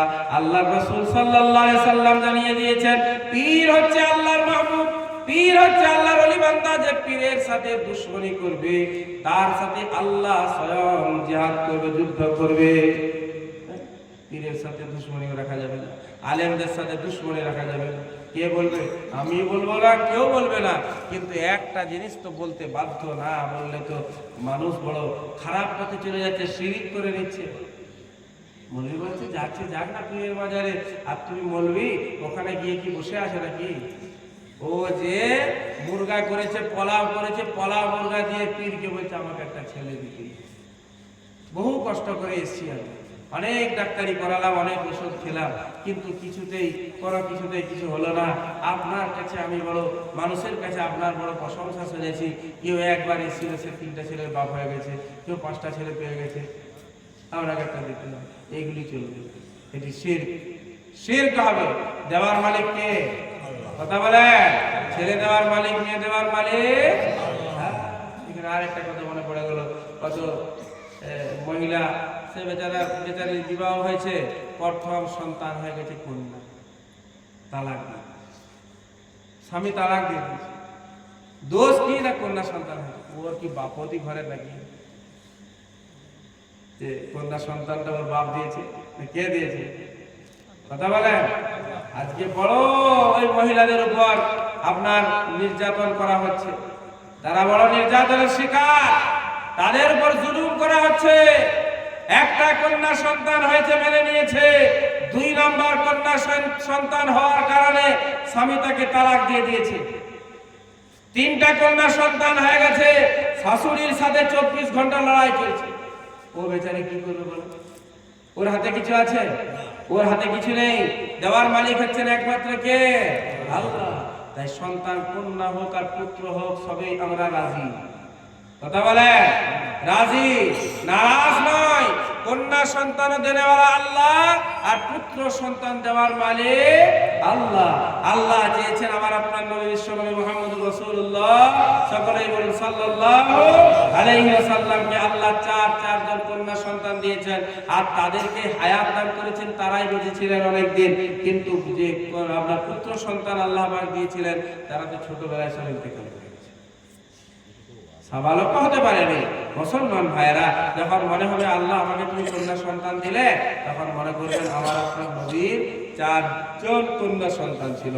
নবীজি সাল্লাল্লাহু আলাইহি সাল্লাম বলেন, ওই বাপের জন্য নবীজি কোনো কথা বলে নাই যার 4টা পুত্র সন্তান, তার জন্য নবীজি বলেন নাই, বরং ওই বাপের জন্য নবীজি বলেছেন যার 1টা কন্যা সন্তান, যার 2টা কন্যা সন্তান, যার 3টা কন্যা সন্তান। নবীজি সাল্লাল্লাহু আলাইহি সাল্লাম বলেন, যে ব্যক্তির 3টা কন্যা সন্তান, আমি মুহাম্মদুর রাসূলুল্লাহ সাল্লাল্লাহু আলাইহি ওয়াসাল্লাম, সে আর আমি জান্নাতে এইভাবে থাকবো। 2টা আঙুলের গ্যাপ করে দেখিয়েছে, এইরকম পাশাপাশি জান্নাতে থাকবো। একজন সাহাবী বললেন, ওগো আল্লাহর হাবিব, যার 2জন তার কি হবে? নবীজি বললেন, সেও জান্নাতি। আর একজন বললেন, ওগো আল্লাহর হাবিব, যার 1জন সে কি? নবীজি বললেন, যার 1জন কন্যা সন্তান, সেও জান্নাতি। বলেন সুবহানাল্লাহ। কন্যা সন্তানের জন্য নবীজি জান্নাতের ঘোষণা দিয়েছেন, সুসংবাদ দিয়েছেন, কিন্তু পুত্র সন্তানের জন্য দেননি। ও মুসলমান ভাইয়েরা, আমার চাচারা, মুরব্বী বাবারা, পর্দার অন্তরালের আমার সত্যি আমার বোনেরা, তাই কন্যা সন্তান হলে মুখ যেন আমাদের মাথা যেন নত না হয়ে যায়, বরং গর্বে বুক উঁচু করবো। কন্যা সন্তান মানে জান্নাতের একটা টিকিট। আল্লাহ পাক পবিত্র কোরআনে 25 নম্বর পারা আয়াতে ঘোষণা করে দিয়েছেন, ইয়াহাবু লিমান ইয়াশাউ ইনাসা ওয়া ইয়াহাবু লিমান ইয়াশাউ যুকুর। আল্লাহ যাকে চান তাকে কন্যা সন্তান দান করেন, আবার যাকে চান তাকে পুত্র সন্তান দান করেন। কন্যা দেওয়ার মালিক আল্লাহ, পুত্র দেওয়ার মালিক আল্লাহ। আল্লাহ পাক এখানে কন্যা সন্তানের কথা আগে বললেন, পুত্র সন্তানের কথা পরে বললেন। উলামায়ে কেরাম লিখেছেন, মুফাসসিরিনে কেরাম লেখেন, কন্যা সন্তানের কথা আল্লাহ পাক আগে বলে সারা পৃথিবীর মানুষকে জানিয়ে দিয়েছেন, ও পৃথিবীর মানুষেরা শোনো, আমি আল্লাহ রাব্বুল আলামিন যাকে ভালোবাসি তাকে আমি প্রথমে কন্যা সন্তান দান করি। বলুন সুবহানাল্লাহ। ছেলে মেয়ে দেওয়ার বেলায় আল্লাহ প্রথমে কন্যা সন্তানের কথা বলেছেন। তাহলে পুত্র সন্তান কন্যা সন্তান দেওয়ার মালিক কে? একমাত্র আল্লাহ। এই কথা বললে বলে মৌলবি বড় খারাপ, বলে কি বলে না, এই মৌলবি চলবে না, এই মৌলবি মনে হচ্ছে দেওবন্দি। সত্য কথা বললে দেওবন্দি, সত্য কথা বললে দেওবন্দি। আরে নবীজির জীবনী পড়ুন। হযরত জাকারিয়া আলাইহিস সালাতু ওয়াস সালাম আল্লাহর একজন নবী। তার কোনো সন্তান নাই, না কন্যা সন্তান না পুত্র সন্তান। বিবি বিধবা বিবি, বয়স অনেক বেড়ে গেছে, চুলগুলো মাথার সাদা হয়ে গেছে, বন্ধা বলে ঘোষণা দিয়ে দিয়েছি যে আপনার বিবি বন্ধা, এর ছেলে মেয়ে হবে না। এরকম মেয়ে আছে কি না? পৃথিবীতে আছে, যাদের কন্যা সন্তান হবে না, পুত্র সন্তান হবে না, বন্ধা যাদেরকে বলা হয়। আল্লাহ কোরআনে বলে দিয়েছেন, ইয়াহাবু লিমান ইয়াশাউ ইনাসা ওয়া ইয়াহাবু লিমান ইয়াশাউ যুকুর আও ইউযাওবিজুহুম যুকরানা ওয়া ইনাসা। আমি আল্লাহ যাকে চাই তাকে শুধু কন্যা সন্তানই দিই, আবার যাকে চাই তাকে পুত্র সন্তান দিই, আবার যার জন্য ইচ্ছা করে তাকে কন্যাও দিই, আবার পুত্র সন্তানও দিই, সব দিই। আর একটা মহিলা এমন থাকে আমি আল্লাহ তাকে কিছুই দিই না, তাকে বলা হয় আতিমা, বন্দা। যার ছেলে মেয়ে হবে না, যার ছেলে মেয়ে জন্ম দেওয়া মতো যার যোগ্যতা আমি আল্লাহ ছিনিয়ে নিই। ও মুসলমান ভাইরা, জাকারিয়া আলাইহিস সালাতু ওয়াস সালাম, বিবি মারিয়াম হযরত ঈসা আলাইহিস সালামের মা, উনি যখন জাকারিয়া আলাইহিস সালামের তত্ত্বাবধানে এলেন, জাকারিয়া আলাইহিস সালাম তাকে মানুষ করছেন, মসজিদের একটা রুমের মধ্যে রেখে দিয়েছেন, কামরায় রেখে দিয়েছেন। বাইরে যখন যেতেন বাহির থেকে কপাটটা লাগিয়ে দিয়ে যেতেন, শিকল টিকল যাই ছিল লাগিয়ে দিয়ে যেতেন। বাজার থেকে ফিরে যখন আসতেন ঘরের মধ্যে প্রবেশ করতেন, কুল্লামা দাখালা আলাইহা জাকারিয়া আল মিহরাব, জাকারিয়া আলাইহিস সালাম যখন রুমের মধ্যে প্রবেশ করতেন, ওয়াজাদা ইনদাহা রিজকা, ঘরের মধ্যে প্রবেশ করেই দেখতেন মারিয়ামের কাছে বেমৌসম ফল রাখা আছে। ঘটনা পুরাতন, এই আয়াতের ব্যাখ্যা পুরাতন, কিন্তু বলছি একটা জিনিস বোঝানোর জন্য। ওয়াজাদা ইনদাহা রিজকা ক্বালা ইয়া মারিয়াম, জাকারিয়া আলাইহিস সালাম জিজ্ঞাসা করতেন, হে মারিয়াম বলো এই ফল তুমি কোথা থেকে পেলে, কোথা থেকে এলো? মারিয়াম আলাইহিস সালাম বলতেন, আন্না লাকি হাযা, এগুলি আল্লাহ আমাকে দিয়েছেন। ক্বালাত হুয়া মিন ইনদিল্লাহ, মারিয়াম আলাইহিস সালাম উত্তরে বলতেন এগুলি আল্লাহ দিয়েছেন। জাকারিয়া আলাইহিস সালাতু ওয়াস সালাম যখন দেখলেন আল্লাহ রাব্বুল আলামিন এই মারিয়ামের মতো একটি ছোট্ট কন্যা সন্তানকে বেমৌসম ফল যদি খাওয়াতে পারেন, ওই আল্লাহ আমি জাকারিয়া নবীকে সন্তানও দিতে পারবে। জাকারিয়া নবী কিন্তু ওই সময়ের যে নবীরা দুনিয়া থেকে বিদায় নিয়েছিলেন তাদের কবরের কাছে গিয়ে কাঁদেন নাই। এই আল্লাহর নবী, তুমি তো আল্লাহর নবী ছিলে, আমার জন্য আল্লাহর কাছে দরখাস্ত করে দাও একটা ছেলে যেন দেয়। ও মুসলমান ভাইরা, এক শ্রেণীর মানুষ তারা বুঝায়, কি বুঝায় যে মমতা সরকারের কাছে যেতে গেলে একেবারে ব্লক স্তর থেকে নিয়ে জেলা স্তর পর্যন্ত যে আস্তে আস্তে আস্তে আস্তে করে যেতে হবে, তবে যে তোমার সাক্ষাৎ ওই মমতার সাথে হবে। ডাইরেক্টলি যে তুমি নবান্নে মমতার সাথে সাক্ষাৎ করতে পারবে না। বুঝাই কি বুঝাই নাই? মমতাকে দেখতে গেলে, কথা বলতে গেলে নিচের স্তরের যে নেতারা আছে তাদেরকে ধরতে হবে। তার মানে ও বোঝাতে চাইছে, বলতে চাইছে আল্লাহকে ধরতে গেলে পীরই ধরতে হবে। এটা আমিও বলছি ধরতে হবে, কিন্তু যারা বেঁচে আছে তাদেরকে ধরতে হবে। কি বলছে? আল্লাহকে পেতে গেলে পীর হলে ধরতে হবে, আমিও বলছি। আপনি ধরুন, আমি তো নিজে একজন পীর সাহেবের মুরিদ। হ্যাঁ, দিল্লি যেখানে আমি পড়াশোনা করেছি ওই পীর সাহেবের আমি মুরিদ, ওনার কাছে আমি মুরিদ হয়েছি। কিন্তু আমিও বলছি পীর ধরতে হবে, কিন্তু ওই পীরকে ধরুন যে বেঁচে আছে। সত্যিকারের পীর ধরুন, জালি পীর ধরলে হবে না, জালি পীর ধরলে হবে না। বংশ পরম্পরা পীর পীর পীর পীর পীর, ওই ফ্যাক্টরিওয়ালা পীর ধরলে হবে না, কারখানাওয়ালা পীর ধরলে হবে না। যারা যোগ্যতা অর্জন করে পীর হয়েছে, নিজে পীর, তার সেই পীরের কাছে থেকে জিকির আজকার করে আল্লাহওয়ালা হয়ে তারপর পীর সাহেব দেখেছেন ইনিও একজন যোগ্য, অতএব উনি তখন তাকে কি দিয়েছেন? খেলাফত দিয়েছেন। ওই ধরনের পীর যাচাই করে ধরুন। বংশ পরম্পরা চলে আসছে, বাপ পীর, তার ছেলে পীর, তার ছেলে পীর, তার ছেলে পীর, অমুক দাদা তমুক দাদা, দাদা দাদা করে করে একবারে গাদা হয়ে গেছে। ও পীর ধরে লাভ কিছু হবে না। বুঝতে পারছেন? হ্যাঁ, কথা ক্লিয়ার? এখানে কোনো দলাদলি নেই। ইসলামের কথা, সত্য কথা মানতে হবে আমাকে, আপনাকে, সকলকে। পীর ধরুন, যোগ্য পীর ধরুন, যার মধ্যে যোগ্যতা আছে। যে পীর নিজে একজন আলেমের দোষ হয়ে গেলে, এই যে দেখছেন না এখন ইউটিউবে একটা বায়ান বিশাল ভাইরাল হচ্ছে, ওই যে মুফতি আব্দুল মতিন সাহেব, বসিরহাটে বাড়ি, নাম শুনেছেন? মুফতি আব্দুল কাইয়ুম, মুফতি আব্দুল মতিন, আল্লাহ পাক তাদের হায়াত দারাজ করুন। খুব বিজ্ঞ মানুষ, জ্ঞানী পণ্ডিত মানুষ। কথা বলতে বলতে একদিন এক বায়ানে বলে দিয়েছে যে নবীরা, সাহাবারা সব মোটেওয়ালা ছিল, মোটেওয়ালাদের ছেলে ছিল, আর রাখালের বাচ্চা ছিল, এই ধরনের কোন একটা ভাষা উনি বলে দিয়েছেন।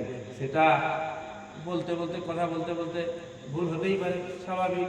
তো এই যে পীর সাহেব কয়েকজন উঠে পড়ে লেগেছে, এদের মানে নবীর মহব্বত যেন একবারে বুক চিরে বেরিয়ে যেতে চাইছে নবীর ভালোবাসায়। তখন ওই মুফতি আব্দুল মতিনকে কত রকমের অকথ্য ভাষায়, একবারে অশ্লীল ভাষায় গালিগালাজ আপনি ইউটিউবে শুনলে মনে হবে কেন আমি শুনলাম। আমার কাছে ওই বায়ানগুলো সব সেভ করা আছে। হ্যাঁ, আমি ওই বায়ানগুলো লাইক করে সেভ করে রেখেছি, যাতে করে যখন ইচ্ছা আমি খুঁজলে পাই। এই রকমের পীর ধরে কিছু লাভ হবে না। যে পীর বলে তোমার জন্মের ঠিক নেই, তোমার বাবা, তার বাবা, তার বাবা, 4-5টা পেছনে চলে গেলে দেখবে ওই যে তোমার বংশের মহিলা ছিল, সে কারণ না কারোর সাথে জিনা করেছিল। এটা একজন পীর সাহেবের মুখের ভাষা, পীর সাহেবের মুখের ভাষা। আলেম বয়ান করতে করতে সত্য কথা বলে দিয়েছে। এই সত্য কথা বলার জন্য একজন পীর সাহেব যদি একজন আলেমের দ্বীনকে বলে জারজ সন্তান, তো ও পীর ধরে লাভ কিছু হবে। তাই পীর ধরুন, যোগ্য পীর, যে পীর আপনাকে আখিরাতের কথা স্মরণ করিয়ে দিবে। ওই যে একজন পীর সাহেব ছিল, পীর সাহেব, তার মুরিদের সংখ্যা বেশ ভালোই, 500-700 মুরিদ। তারা সব একদিন মাশওয়ারা করেছে যে পীর সাহেব আমাদের জন্য এত যন্ত্রণা, এত রাত্রি জেগে আল্লাহর কাছে তাহাজ্জুদ পড়ে আমাদের জন্য দোয়া করছে, আমাদের গ্রামের নিয়ে এত চিন্তা ফিকির করছে, আমরা কি পীর সাহেবের জন্য কিছু করব না? সকলেই বসে মাশওয়ারা করলো, তাহলে আমাদের কিছু একটা করতে হবে পীর সাহেবের জন্য। না, কি করবে? বলছে ওই যে অমুক জায়গায় যে আমাদের একটা মাঠে জমি আছে, 2 বিঘা জমি, ওই জমিটা পীর সাহেবের নামে আমরা যে রেজিস্ট্রি করে দিই। পীর সাহেব খানকায় বসে আল্লাহ আল্লাহ জিকির করছে। এই সমস্ত মুরিদান এসে, হুজুর আজকে আমরা একটা সিদ্ধান্ত নিয়েছি যে আমাদের অমুক জায়গায় একটা জমিন আছে, ওই জমিনটা আপনার নামে আমরা করে দিতে চাই। পীর সাহেব তখন লাফিয়ে উঠেছে, কোথায় জমিন আছে? চলো চলো চলো, তাড়াতাড়ি দেখি, আমাকে দেখাবে, চলো একবার পরিদর্শন করে আসি। নিয়ে যাচ্ছে পীর সাহেব। যেতে যেতে ওই যে আপনাদের ক্যানেল আছে, ক্যানেল বলো তো, পানি আছে ক্যানেল, এটা তো অনেক মোটা, একটু সরু করে ধরুন, ওই লালা যেগুলো হয় জমি। পীর সাহেব বৃদ্ধ মানুষ, যে দেখছি একটি বেশ এরকম ধরুন করে ট্রেন আছে। এই যুবক যারা ছিল তারা তো লাফিয়ে ঝাঁপি পার হয়ে গেছে। পীর সাহেব আমার দাঁড়িয়ে চিন্তা করছে, কি করবে, লাফালে পড়ে যাবো, আর যদি বলি পার করতে হবে ধরা পড়ে যাবো, কি মুরিদাররা সব বলছে, হুজুর দাঁড়িয়ে হয়ে গেলেন যে, পেরিয়ে আসো। আমার বাবা, তোমরা জওয়ান ছেলে পেরিয়ে গেছো, আমি বুড়ো মানুষ, পেরোতে পারবো, লাফাতে পারবো? এখন ওই মুরিদাররা বলছে, হুজুর বেয়াদবি নিবেন না, বলতে বাধ্য। যদি আপনি এইটুকু একটা লালা, একটা ড্রেন আপনি লাফিয়ে পার হতে না পারেন, 1500 বছরের ওই পুলসেরাত রাস্তা, অন্ধকার রাস্তা, 1500 বছর ওই রাস্তা আপনি কিভাবে আমাদের কি পার করার ঘন্টার একটা জায়গা নেই। তো পীর ধরলে ভালো হবে। যে পীর বলবে আমি তোমাকে পের করবে, ও পীর নয়, ও জাল পীর, জালি পীর। যে পীর বলবে নামাজ পড়তে হবে না, আমি তোমাকে পের করব, নামাজ পড়ে হাসের মতো পেছনে চোখ হয়ে লাভ দিতে হবে না, এরকম পীর আছে। ওরাকে বলে আবার মারফতি, কি নাম? মারফতি বলে দিল মে কাবা। হ্যাঁ, দিল মে কাবা। নামাজ পড়ে কি হবে? আমি তো কাবাটাকে দিলের ভিতর ভরে নিয়েছি। যে পীর আপনাকে বলবে নামাজ পড়তে হবে না, ও পীর নয়, ও আপনার উপকারী নয়, বরং আমার আপনার জন্য ক্ষতি করবে, আমার আপনার আখিরাতটা বরবাদ করে দিবে। যে পীর বলবে কিচ্ছু করতে হবে না, মাসে না হয় 2 মাসে 3 মাসে একবার করে এসে আমাদের সাথে মুসাফা করে যাবে, কিছু দিয়ে যাবে, সেটাই যথেষ্ট হয়ে যাবে তোমার জন্য। আর আমল করতে হবে না, নামাজ পড়তে হবে না, রোজা রাখতে হবে না। মুসলমান ভাইরা মনে করবেন ওটা পীর নয়, আপনার উপকারী পীর নয়, বরং ওটা হচ্ছে আপনাকে জাহান্নামে নিয়ে যাওয়ার একজন পীর। ও বেটা নিজেও যাবে জাহান্নামে, আমাকে আপনাকেও নিয়ে যাবে জাহান্নামে। তাই পীর ধরুন, মজবুত পীর ধরুন, যে পীর রাত্রেবেলায় জেগে নামাজ পড়বে। ওই যে আব্দুল কাদের জিলানী রহমাতুল্লাহ আলাইহি বর্তমান সময়ের এই ডুপ্লিকেট পীরগুলোর মতো ছিলেন নাকি? আব্দুল কাদের জিলানী রহমাতুল্লাহ আলাইহি এই ডুপ্লিকেট পীরদের মতো ছিলেন না। খাজা মুঈনুদ্দিন চিশতি রহমাতুল্লাহ আলাইহি ডুপ্লিকেট পীরদের মতো ছিলেন না। সাবির কালিয়ানী রহমাতুল্লাহ আলাইহি এই ডুপ্লিকেট পীরগুলির মতো ছিলেন না। ফুরফুরা শরীফের দাদা হুজুর পীর কিবলা আবু বকর সিদ্দিক রহমাতুল্লাহ আলাইহি এই ডুপ্লিকেট বর্তমান সময়ের পীরগুলির মতো ছিলেন না। এরা হচ্ছে শুধু ডুপ্লিকেট পীর। জলসা করো, মিলাদ করো, দুয়ার মজলিস করো, গোটা পশ্চিম বাংলাকে জড়ো করো, মুসাফা করে বস্তা ভর্তি করো, এদের হচ্ছে এই কাজ। আবু বকর সিদ্দিক রহমাতুল্লাহ আলাইহি ফুরফুরা দাদা হুজুর পীর কিবলা রহমাতুল্লাহ আলাইহি খাবারগুলো মাথায় করে নিয়ে, পিঠে করে নিয়ে, বস্তায় করে নিয়ে গ্রামে গ্রামে গিয়ে তবলিগ করতেন। গ্রামে গিয়ে তবলিগ মানে জামাত নয়, এবার মনে করেন ফুরফুরার লোক তবলিগ করেছে। তবলিগ মানে কথা পৌঁছা, বুঝতে পারছেন? তবলিগ মানে কথা পৌঁছা। তবলিগ জামাত একটা আছে, আল্লাহর কথা বান্দাদের কাছে পৌঁছায়, এই জন্য তবলিগি জামাত, আল্লাহর কথা পৌঁছানেওয়ালা একটা দল। তো উনিও কি করতেন, পশ্চিম বাংলার বাড়িতে বাড়িতে গিয়ে বলতেন, বাবা তোমার একটা ছেলেকে মাদ্রাসায় পড়াও। আগেকার সময় আজ থেকে 10 বছর 20 বছর আপনি পেছন দিকে তাকান, দেখবেন এই মানুষ মানে গ্রামে হয়তো কোনো আলেম ছিল না। কি বলছে? আপনার গ্রামে ছিল কি আমার জানা নেই, কিন্তু অধিকাংশ গ্রাম যেখানে কোনো আলেম ছিল, মসজিদ চালাতে কোনো যোগ্য আলেম নয়, বরং একজন মিলাদ পড়া, একটা মিলাদের বই পড়েছে, বাংলা বই দেখে মিলাদ করে ওই নামাজ চালাচ্ছে। ও নামাজে কি পড়তো আল্লাহ জানে, হ্যাঁ নামাজে কি পড়তো আল্লাহ জানে, না কোরআন শুদ্ধ না হাদিস কিছু জানে, কিচ্ছু জানে না। আগে ওই এক জায়গায় বিয়ে বাড়িতে আমি এসেছিলাম, এই সোনামুখী লাইনে, ওখানে আমি আসার পরে বলছি আপনাদের এলাকার অমুক ব্যক্তি আমাদের মসজিদে 30 বছর ইমামতি করেছে। বলে আমাদের এলাকায় তো আমি তো সর্বপ্রথম মৌলবি, আমার আগে তো কোনো মৌলবি নাই আমাদের ইতিহাসে, তাহলে কে নামাজ পড়াতো? এরপরে গবেষণা করে দেখলাম যে অমুক ব্যক্তি হতে আগেকার করা হচ্ছে। ওই সময়ে পীর সাহেবরা যখন গ্রামগঞ্জে আসতেন, চোঙা দেখেছেন? চোঙা ওই পুরোটা সব বলেছে, শুনেছি। চোঙা এক সাইড কাদা দিয়ে মাটি দিয়ে বন্ধ করে দিয়ে ফুকা করে দিয়ে আবার বন্ধ করে, ছেলে মেয়ে রাত্রেবেলায় কেনে উঠলে ওটা একদিকটা খুলে দিয়ে মাথায় দিয়ে।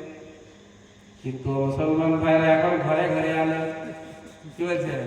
এখন ঘরে ঘরে আলেম, রাস্তায় চললে একটা নয় 10টা আলেমের সাথে সাক্ষাৎ হচ্ছে এখন বর্তমান সময়ে। এটা আল্লাহর মেহেরবানি, আল্লাহর মেহেরবানি। কি বললাম? পীর সাহেব ধরুন, ওই যে আবু বকর সিদ্দিক রহমাতুল্লাহ আলাইহি গুণ যার মধ্যে থাকবে তাকে ধরুন। আবু বকর সিদ্দিক রহমাতুল্লাহ আলাইহি দাদা হুজুর পীর কিবলা রহমাতুল্লাহ আলাইহি পীর ছিলেন, ডুপ্লিকেট পীর ছিলেন না, দুনিয়া নবী ছিলেন না। দুনিয়ার মায়া মমতা মহব্বত ভালোবাসা তাদের হৃদয়ে ছিল না, দুনিয়ার সাথে কোনো পরিচয় ছিল না। ওই যে বাহলুল দানা রহমাতুল্লাহ আলাইহি, বাহলুল দানা, বাহলুল নাম, আর দানা মানে হচ্ছে জ্ঞানী পণ্ডিত। হ্যাঁ, বাহলুল খেপাকে বলা হয় পাগল, হ্যাঁ ও পাগল বাহলুল দানা রহমাতুল্লাহ আলাইহি। দুনিয়ার সাথে কোনো পরিচয় নেই, আল্লাহ আল্লাহ করে আল্লাহ যা খাওয়ায় খেয়ে নেই। আর এদের হচ্ছে শত শত বছর তার বংশ পরম্পরা, কি খাবে সব গুছিয়ে দিয়ে চলে গেছে। ও পীর হতে পারে না যে জলসা করার আগে কাগজ লিখতে হবে, বই আছে সেখানে লিখতে হবে আপনাকে আমার গ্রামে নিয়ে যেতে চাই, 12টা থেকে 2টা পর্যন্ত আপনার কথা বলতে হবে, বিনিময়ে আপনাকে আমরা 60,000 টাকা দেব। এই কাগজ আপনি পূরণ করবেন, ফর্ম ফিল আপ করবেন, তারপরে আপনার ওই বক্তব্য হবে। মাঝ রাস্তায় আস্তে আস্তে আবার এক জায়গায় চলে যাবে, সেখান থেকে ফোন করে বলবে আমার একটা প্রোগ্রাম চলছে, আমার টাইমটা 12টা থেকে 2টায় বলুন, 2টা থেকে 4টা। এক রাতে 70,000 টাকা ইনকাম করে নিয়ে গেল। তারপরেও মানুষকে ধোঁকা দিয়ে যারা এত ইনকাম করার চেষ্টা চালাচ্ছে তারা পীর হতে পারে না, ওরা আখেরাতের পীর হতে পারে না, দুনিয়াবি পীর হতে পারে। দুনিয়াবি জ্ঞানী মানুষ, পণ্ডিত মানুষ, ইয়াহসাবু আন্না মালাহু আখলাদা, মাল তাদেরকে চিরস্থায়ী করে রাখবে, মাল জমা করছে, সঞ্চয় করছে, পুঁজি বাড়াচ্ছে। দুনিয়া লোভী হতে পারে, দুনিয়াদার হতে পারে, পীর নয়, দিনদার নয়, দিনদার হতে পারে না। আরে দিনদার কেন হবে? আমার আপনার নবী, বিশ্ব নবী মুহাম্মদুর রাসূলুল্লাহ সাল্লাল্লাহু আলাইহি ওয়াসাল্লাম তিন মাস ঘরে চুলা জ্বলতো না।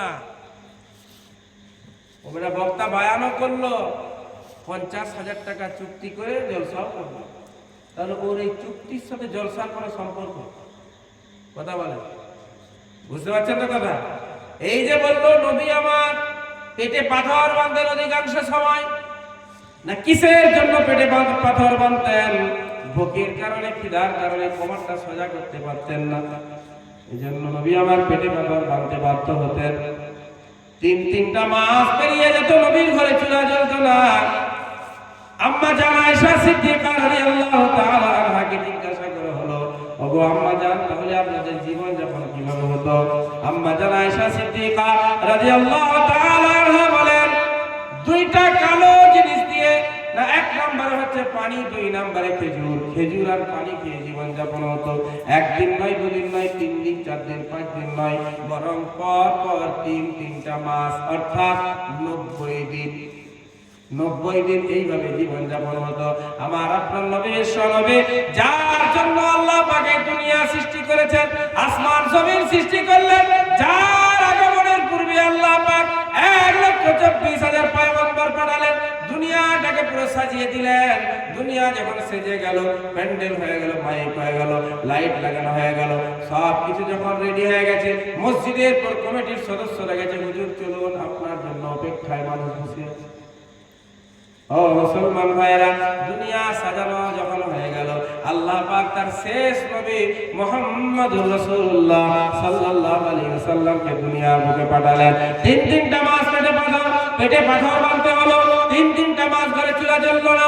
একদিন খিদা আর সহ্য করতে পারেন নাই, ক্ষুধার যন্ত্রণায় আমার আপনার নবী, বিশ্ব নবী মুহাম্মদুর রাসূলুল্লাহ সাল্লাল্লাহু আলাইহি ওয়াসাল্লাম বিবি ফাতেমার বাড়িতে গেছেন। বেটি ফাতেমা, লাফলা জিগার কলিজার টুকরা ফাতেমার বাড়িতে গেছেন। বাইরে থেকে আওয়াজ দিচ্ছেন, বেটি ফাতেমা, ও ফাতেমা, আমি তোমার আব্বা মুহাম্মদুর রাসূলুল্লাহ এসেছি। আজ কয়েকদিন হয়ে গেল আমি খাবার খেতে পাইনি, ক্ষুধা আর সহ্য করতে পারছি না।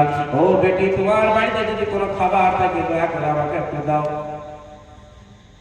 দু জাহানের বাদশা, নবীদের নবী, ফেরেশতাদের নবী, যার মনতুষ্টির জন্য আল্লাহ আসমানের চন্দ্রকে দুখণ্ড করে দিয়েছেন, যার মনতুষ্টির জন্য আল্লাহ রাব্বুল আলামিন এক রাতে তাকে দুনিয়া থেকে নিয়ে আসমান জমিনের সৈর করিয়ে দিয়েছেন, ঘুরিয়ে দিয়েছেন, 7টা জাহান্নাম 8টা জান্নাত দেখিয়ে দিয়েছেন, আর সব আল্লাহ ভ্রমণ করিয়েছেন, যার মনতুষ্টির জন্য আবু জেহেল হাতের মুঠার মধ্যে কাকর নিয়ে হাজির হয়েছে। তুমি যদি বলতে পারো আমার হাতের মুঠার মধ্যে কি আছে, তাহলে আমি তোমাকে নবী বলে মেনে নিব। নবীজি বললেন, মুহাম্মদুর রাসূলুল্লাহ সাল্লাল্লাহু আলাইহি ওয়াসাল্লাম বললেন, এ আবু জেহেল, আমি না বলে বরং যদি তোমার হাতে যেগুলি আছে তারা যদি নিজেরাই বলে আমি কে, তাহলে তুমি কি মেনে নেবে?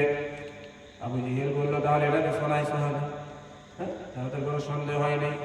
নবীজি সাল্লাল্লাহু আলাইহি ওয়াসাল্লাম যেই মাত্র ইশারা করেছেন, আবু জেহেলের হাতের মধ্যে যে কাকরগুলি ছিল তারা পড়তে শুরু করে দিল, আশহাদু আল্লা ইলাহা ইল্লাল্লাহ ওয়া আশহাদু আন্না মুহাম্মাদুর রাসূলুল্লাহ।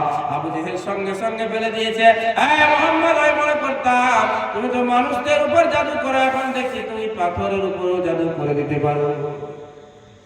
ও মুসলমান ভাইরা, সেই নবী আমার যাকে জিবরাইল আমিন এসে বলেছেন, ওগো আল্লাহর বন্ধু, আল্লাহর হাবিব, আপনি যদি চান, আল্লাহ বলেছেন আপনার জন্য পাহাড়টাকে আল্লাহ সোনা বানিয়ে দিবেন, আরে উহুদ পাহাড় কি আল্লাহ পাক চলমান বানিয়ে দিবেন। আপনি যেখানে যাবেন সেখানে উহুদ পাহাড় যাবে, আপনি তায়েফে যাবেন উহুদ পাহাড় তায়েফে চলে যাবে, আপনি মক্কায় থাকবেন মক্কায় থাকবে, মদিনায় যাবেন এই পাহাড়টা আপনার পিছনে পিছনে চলে চলে চলে যাবে। আপনার যেখানে যতটুকু প্রয়োজন হবে আপনি ওই সোনা নিয়ে ব্যবহার করতে পারেন। নবীজি সাল্লাল্লাহু আলাইহি সাল্লাম বলেছেন, জিবরাইল না না না, তুমি বরং আল্লাহকে গিয়ে বলে দাও আল্লাহ যেন আমাকে একদিন খাবার দেয়, হে আমি আল্লাহ শুকরিয়া আদায় করব, আর আল্লাহ যেন আমাকে একদিন ভুকা রেখে দেয়, ক্ষুধার্ত অবস্থায় রাখে, খেতে না দেন, না খেয়ে আমি সবর করব।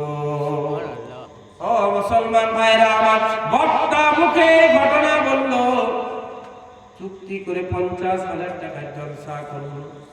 তার এই কথা আর জলসার মধ্যে কি কোনো মেল আছে বলে? হ্যাঁ, কোনো মেল আছে? তাহলে এরা আমার পীর নয়, এরা আমার পীর নয়, যার দুনিয়ার প্রতি এত আসক্তি। আর দুনিয়ার টাকা আমার আপনার চাই, টাকা না থাকলে একটা গরিব মানুষের মেয়ের বিয়ে হচ্ছে, তাকে আমি কিভাবে দিব? টাকা না থাকলে আমি মসজিদ নির্মাণ হচ্ছে, কোথা থেকে দিতে পারবো? টাকা না থাকলে আমি মাদ্রাসায় কিভাবে দান করতে পারবো? টাকা চাই, কিন্তু টাকার মহব্বত এতটা না রে ভাই, এতটা ভালো নয়। এত মহব্বত, এত ভালোবাসা, এত বড় বড় লম্বা লম্বা দাবি।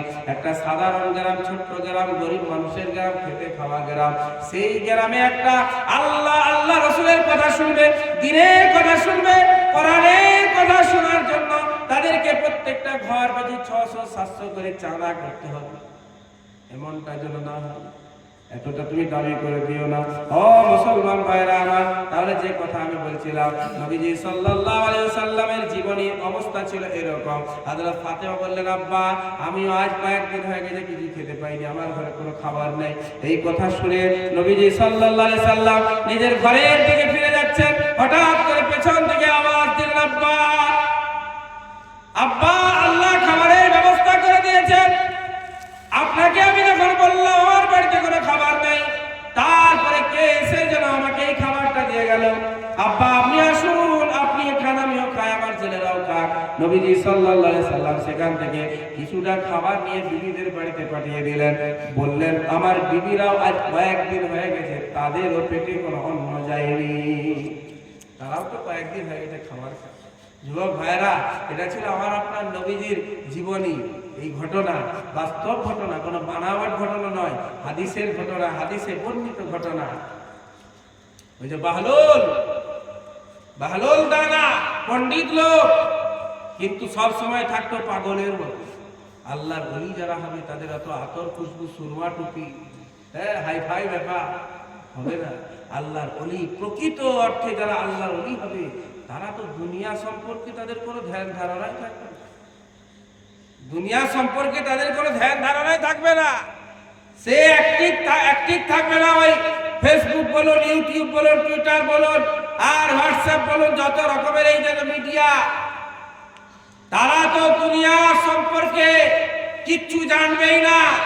কখন রাত হচ্ছে, কখন দিন হচ্ছে, তারা তো আল্লাহওয়ালা, আল্লাহর নেশায় তারা ডুবে আছে, আল্লাহর মহব্বতে তারা ডুবে আছে, আল্লাহর মহব্বতের জাম তারা সব সময় পান করছে, আল্লাহর ধ্যানে সব সময় আছে। তারা তো কিছুই জানে না, রাবিয়া বাসরিয়ার মতো।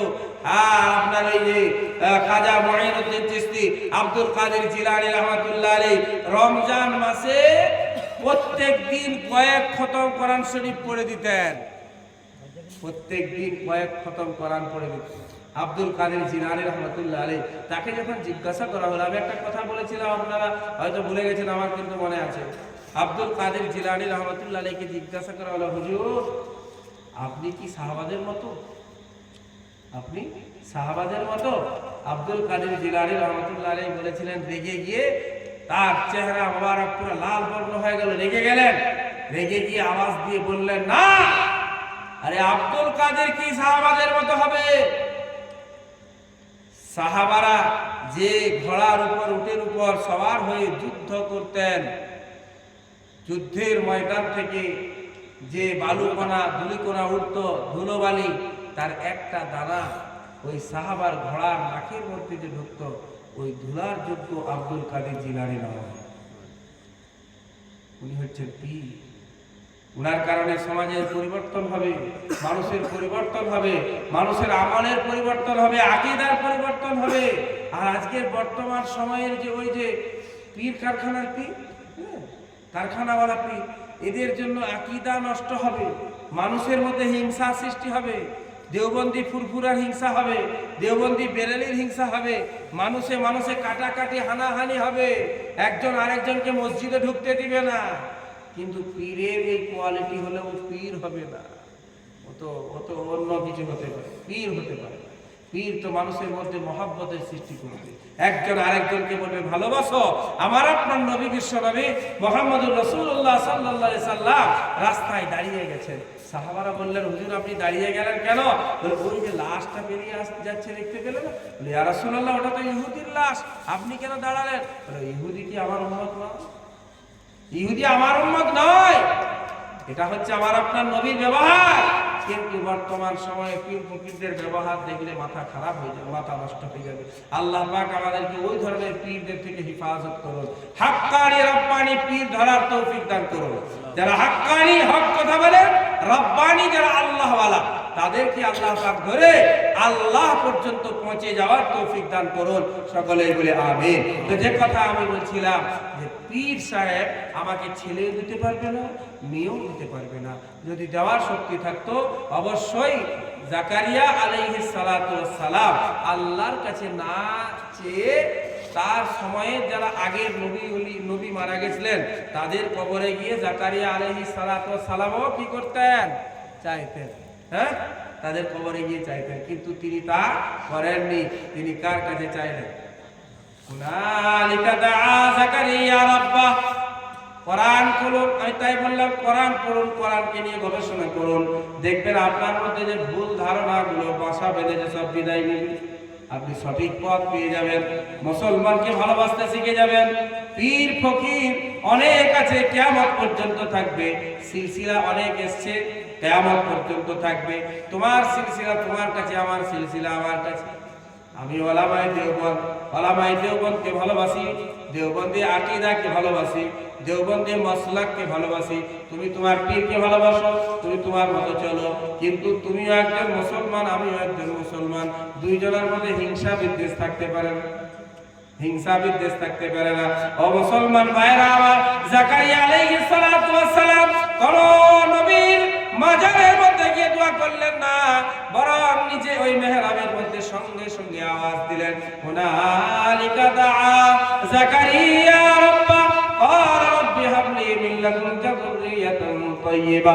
ওগো আল্লাহ, আপনি তো মারইয়ামকে বেমৌসুম ফল খাওয়াতে পারছেন।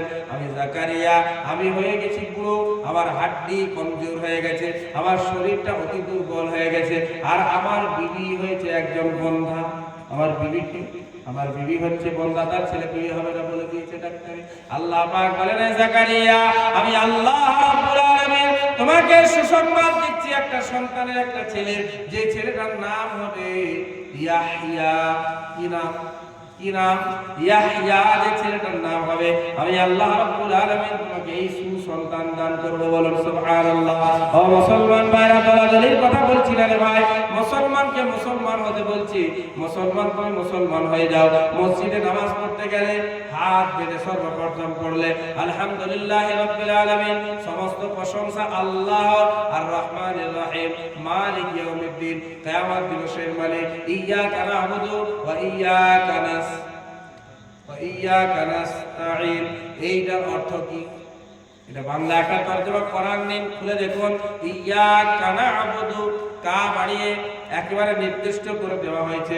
ইয়্যাকা না'বুদু, হে আল্লাহ আমি তোমারই ইবাদত করি, তোমারই ইবাদত করি। ওয়া ইয়্যাকা নাস্তাঈন, আর তোমারই কাছে সাহায্য চাই। আল্লাহ তোমারই ইবাদত করি, তোমারই কাছে সাহায্য চাই। আল্লাহ রাব্বুল আলামিন বলেন, আমার বান্দা, ওয়া ইযা সালাকা ইবাদি আন্নী করিব।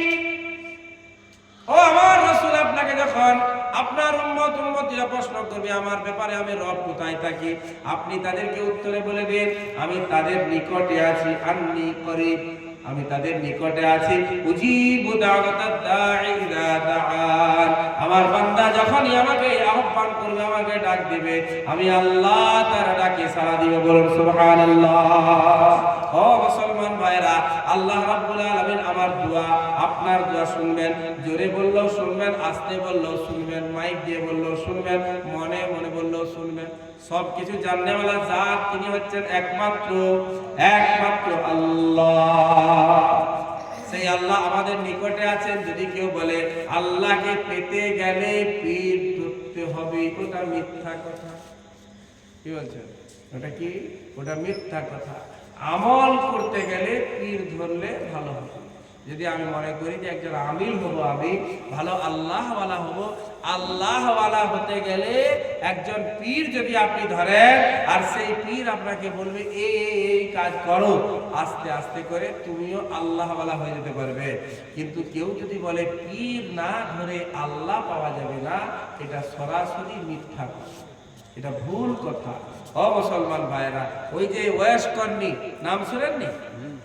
ওয়াস করনি নবীজির সাথে দাঁত ভাঙাটা মিথ্যা কথা, দাঁত ভাঙাটা মিথ্যা কথা, বুঝতে পারছেন? দাঁত ভাঙার যে ঘটনা আমরা শুনেছি ওটা সরাসরি মিথ্যা, ওইরকম কোনো প্রমাণ নেই। দাঁত ভাঙবে, আপনি এখন নিজে একটু ভাবুন দেখি দাঁতটা কেন ভাঙতে যাচ্ছে? নবীজির দাঁত ময়দানে জেহাদে ভেঙে গিয়েছিল একটা দাঁত, ওটা আল্লাহ ভাঙিয়েছিল না নবীর দাঁতকে ভেঙে দিল? তারপরে নবীজির দাঁত ভেঙেছে শুনে ওয়েস্ট করনি নাকি একটা একটা করে সব দাঁত ভেঙে এটা ভেঙে দিয়ে বলছে যদি এটা না ভেঙে তাহলে সুন্নত পালন এটা ভেঙে, এটা যদি না ভেঙে এইটা এইরকম করে 32টা দাঁত ভেঙে, এই দাঁতগুলো কে দিয়েছে? কথা বলে দাঁত কে দিয়েছে? দাঁত কে দিয়েছে? আমি ভাঙার কে? আমি ভাঙার কে? আল্লাহ দেওয়া দাঁত আমি নিজে নিজে ভেঙে দেবো, এটা তো এটা নিজের উপর জুলুম হলো। তাহলে সে ভালো মুসলমানই তো হতে পারে না, ওলি হলো কোথা থেকে? তাই এই ঘটনাটা ভুল, এই ঘটনাটা মিথ্যা ঘটনা। ওই যে সুলাইমান নবী সারা বছর ধরে রান্না করে পাহাড় পাহাড় সমান রান্না করে দিলেন, এক মাছে এসে খেয়ে বলি বলি, মিথ্যা। সুলাইমান নবী আল্লাহ যেটা করে সেটা কেন চাইবে করতে? সে একজন নবী হয়ে কেন আল্লাহকে বলবে? বলতেই পারে না, অস্বাভাবিক একটা ঘটনা। নবী হয়ে আল্লাহকে বলবে কেন যে আমি তোমার বান্দা বান্দীদেরকে, তোমার মখলুককে আমি একদিন খাওয়াবো? মিথ্যা কথা, বানাওয়াটি কথা বহু চলছে, বহু চলছে। যেমন একটা ঘটনা আমি সেদিন শুনলাম, এই একটা বায়ানে শুনছিলাম, একজন বড় বিখ্যাত মানের পীর সাহেব ঘটনাটা বলছেন। একদিন নবীজির কাছে হযরত ওমর ফারুক এসছে, ওমর ফারুক। আসার পরে নবীজি বললেন, এই ওমর, তোমার মাথায় চোট লেগে গেছে কেন? না, ওমর বললেন, ওগো নবী, আমি ঘরের মধ্যে বসা ছিলাম, আমার বেটিও ছিল ঘরে, আচ্ছা আমার বেটি আর আমি ঘরের মধ্যে বসা ছিলাম, হঠাৎ করে আপনার হাদিসটা মনে পড়ে গেল। আপনি বলেছেন যেখানে একজন পুরুষ আর একজন মহিলা থাকে, 3 নাম্বার শয়তান তার কাছে চলে আসে। শয়তান চলে আসে আর শয়তান তাদেরকে এমন করে দেয় তারা খারাপ কাজে লিপ্ত হয়। নাউজুবিল্লাহ, নাউজুবিল্লাহ। এটা হতে পারে নাকি? উমরের মতো সাহাবা আর বাপ বেটি তারা আবার বেগারা নাকি? বাপ আর বেটি বলছে যতই বাপ বেটি হয়, শয়তান যদি আমাদেরকে মজা আমার আগুন লাগিয়ে, তা আমি সঙ্গে সঙ্গে মনে পড়ে যেতে ঘর থেকে দৌড়ে বেরোতে গেলাম, কপাটে মাথাটা ঢুকাকে ফাটা। কি বাবা কোথায় পেয়েছি রে বাবা ঘটনা? সব সুবহানাল্লাহ বলে এবার তিরপল সহ ছেদা করে। আল্লাহ হেফাজত করে। ওমর যার ব্যাপারে নবীজি বলেছেন, ওমর তুমি যে পথে চলো শয়তান সেই পথ ছেড়ে দেয়। 1 নাম্বার হাদিসের কথা। তাহলে ওমরও আছেন, তার বেটি আছেন, সেখানে শয়তান আসবে। এইরকমের বানাওয়াটি গল্প, কিসসা কাহানি চলছে, বুঝতে পারছেন? আল্লাহ পাক সমাজের হেফাজত করুন। সঠিক হাদিস কোরআন নিয়ে বেঁচে থাকার মতো আল্লাহ আমাদের সকলকে তৌফিক দান করুন। তা আমরা চাইবো কার কাছে? কথা বলা, চাইবো কার কাছে? একমাত্র আল্লাহর কাছে। এটা হাফিজুর রহমান বলছেন, আল্লাহ নিজে বলছেন, ইয়্যাকা না'বুদু ওয়া ইয়্যাকা নাস্তাঈন। হে আল্লাহ, আমরা তোমারই ইবাদত করি আর তোমারই কাছে সাহায্য চাই। এখন যদি একজন মুসলমান মসজিদে গিয়ে বলল ইয়্যাকা না'বুদু ওয়া ইয়্যাকা নাস্তাঈন, তারপরে আজমির শরীফে গিয়ে বলতে লাগলো খাজা মুঈনুদ্দিন চিশতি আমার ব্যবসার মধ্যে একটু বরকত দিয়ে দিন, আমার ছেলেগুলোর রোগ জ্বালা দূর করে দিন, তাহলে মানে মতলবের সাথে কোনো ইয়ে থাকলো? তো বেকার হয়ে গেল, সব নামাজ পড়া বেকার হয়ে গেল, আল্লাহকে ডাকা বেকার হলো। এই তুমি মসজিদে আল্লাহকে বললে তোমারই ইবাদত করি, তোমারই কাছে সাহায্য চাই, তো মুঈনুদ্দিন চিশতি টেলাওয়ালা কে, সে কি দিতে পারবে তোমাকে? ওই যে বলছে এক বদলায় গোটা দরিয়ার পানি ভরে নিয়েছে, কোথায় পেয়েছে ঘটনা? একটা বদনার মধ্যে পুরো ওই আজমির শরীফে যে নদী, কি নদীটার নাম ছিল? আনা সাগর। আনা সাগরের সব পানি ভরে নিয়েছে। এইসব ঘটনা, এগুলো ঘটনা বললে আবার দেখবেন মানুষের লাফানো, একাকার করবে, লাফিয়ে ঝাঁপিয়ে আমাদের পিঠ কঠিন কাজ করে দিয়েছে। আরে পিঠ তো তোমার যতটা আমারও ততটা। মুঈনুদ্দিন চিশতির জন্য ভারতবর্ষের মানুষ মুসলমান হয়েছে। ভারতবর্ষের মানুষ মুঈনুদ্দিন চিশতির জন্য মুসলমান হয়েছে। তাহলে যেগুলি ঘটনা সেগুলি বলো, উল্টা পাল্টা বানাওয়াটি ঘটনা বলে তো কোনো লাভ নেই। একজন আল্লাহর ওলি হয়ে আল্লাহর মখলুককে কেন কষ্ট দিতে যাবে? আনা সাগরের সমস্ত পানি যদি উনি লোটার মধ্যে ভরে নেন, তো গরু আছে, ছাগল আছে, মোষ আছে, কালা আছে, মানুষ আছে, কুকুর, বাঁদর, শিয়াল, কত রকমের প্রাণী আছে, তারা পানি কোথা থেকে খাবে? আল্লাহর ওলি হয়ে এত সব প্রাণীকে কষ্ট দিতে যাবে কেন? এই যে আপনার কমন সেন্স, সাধারণ জ্ঞানকে আপনি প্রশ্ন করুন, আপনি উত্তর পেয়ে যাবেন যে ঘটনাটা মানে হচ্ছে সত্য নয়, ঘটনাটা মিথ্যা। আল্লাহ হেফাজত করুন। মুসলমান ভাইয়েরা আমার, তো আমাকে আপনাকে আমাদের সমস্ত মুরাদ, আমাদের সমস্ত চাওয়া পাওয়া দেওয়ার মালিক কে? একমাত্র আল্লাহ। ইবাদত হবে একমাত্র আল্লাহর জন্য, জবাই হবে আল্লাহর জন্য, সেটা হবে কুরবানি, সেটা হবে কুরবানি। পীরকে রাজি করার জন্য জবাই করার কোনো যুক্তি নেই, ওটা আল্লাহ হারাম করেছেন, আমাকে পরহেজ করতে হবে। মুসলমান যুবক জওয়ান ভাইরা, পর্দার অন্তরালের আমার সত্যিয়া মা ও বোনেরা, এই মাজারে যাওয়ার প্রবণতা সব থেকে বেশি কিন্তু মহিলাদের, মায়েদের বেশি। মুরগি টুরগি ওরাই বেশি রেখে দেয়।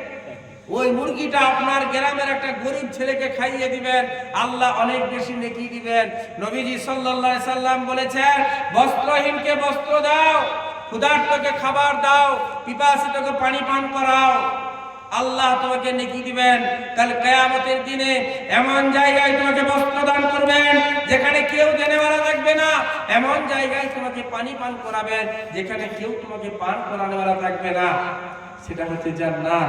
আজকে তুমি দুনিয়ায় কোনো এতিমকে খাবার দাও, পোশাক দাও, আল্লাহ তোমাকে জান্নাতে দিবে।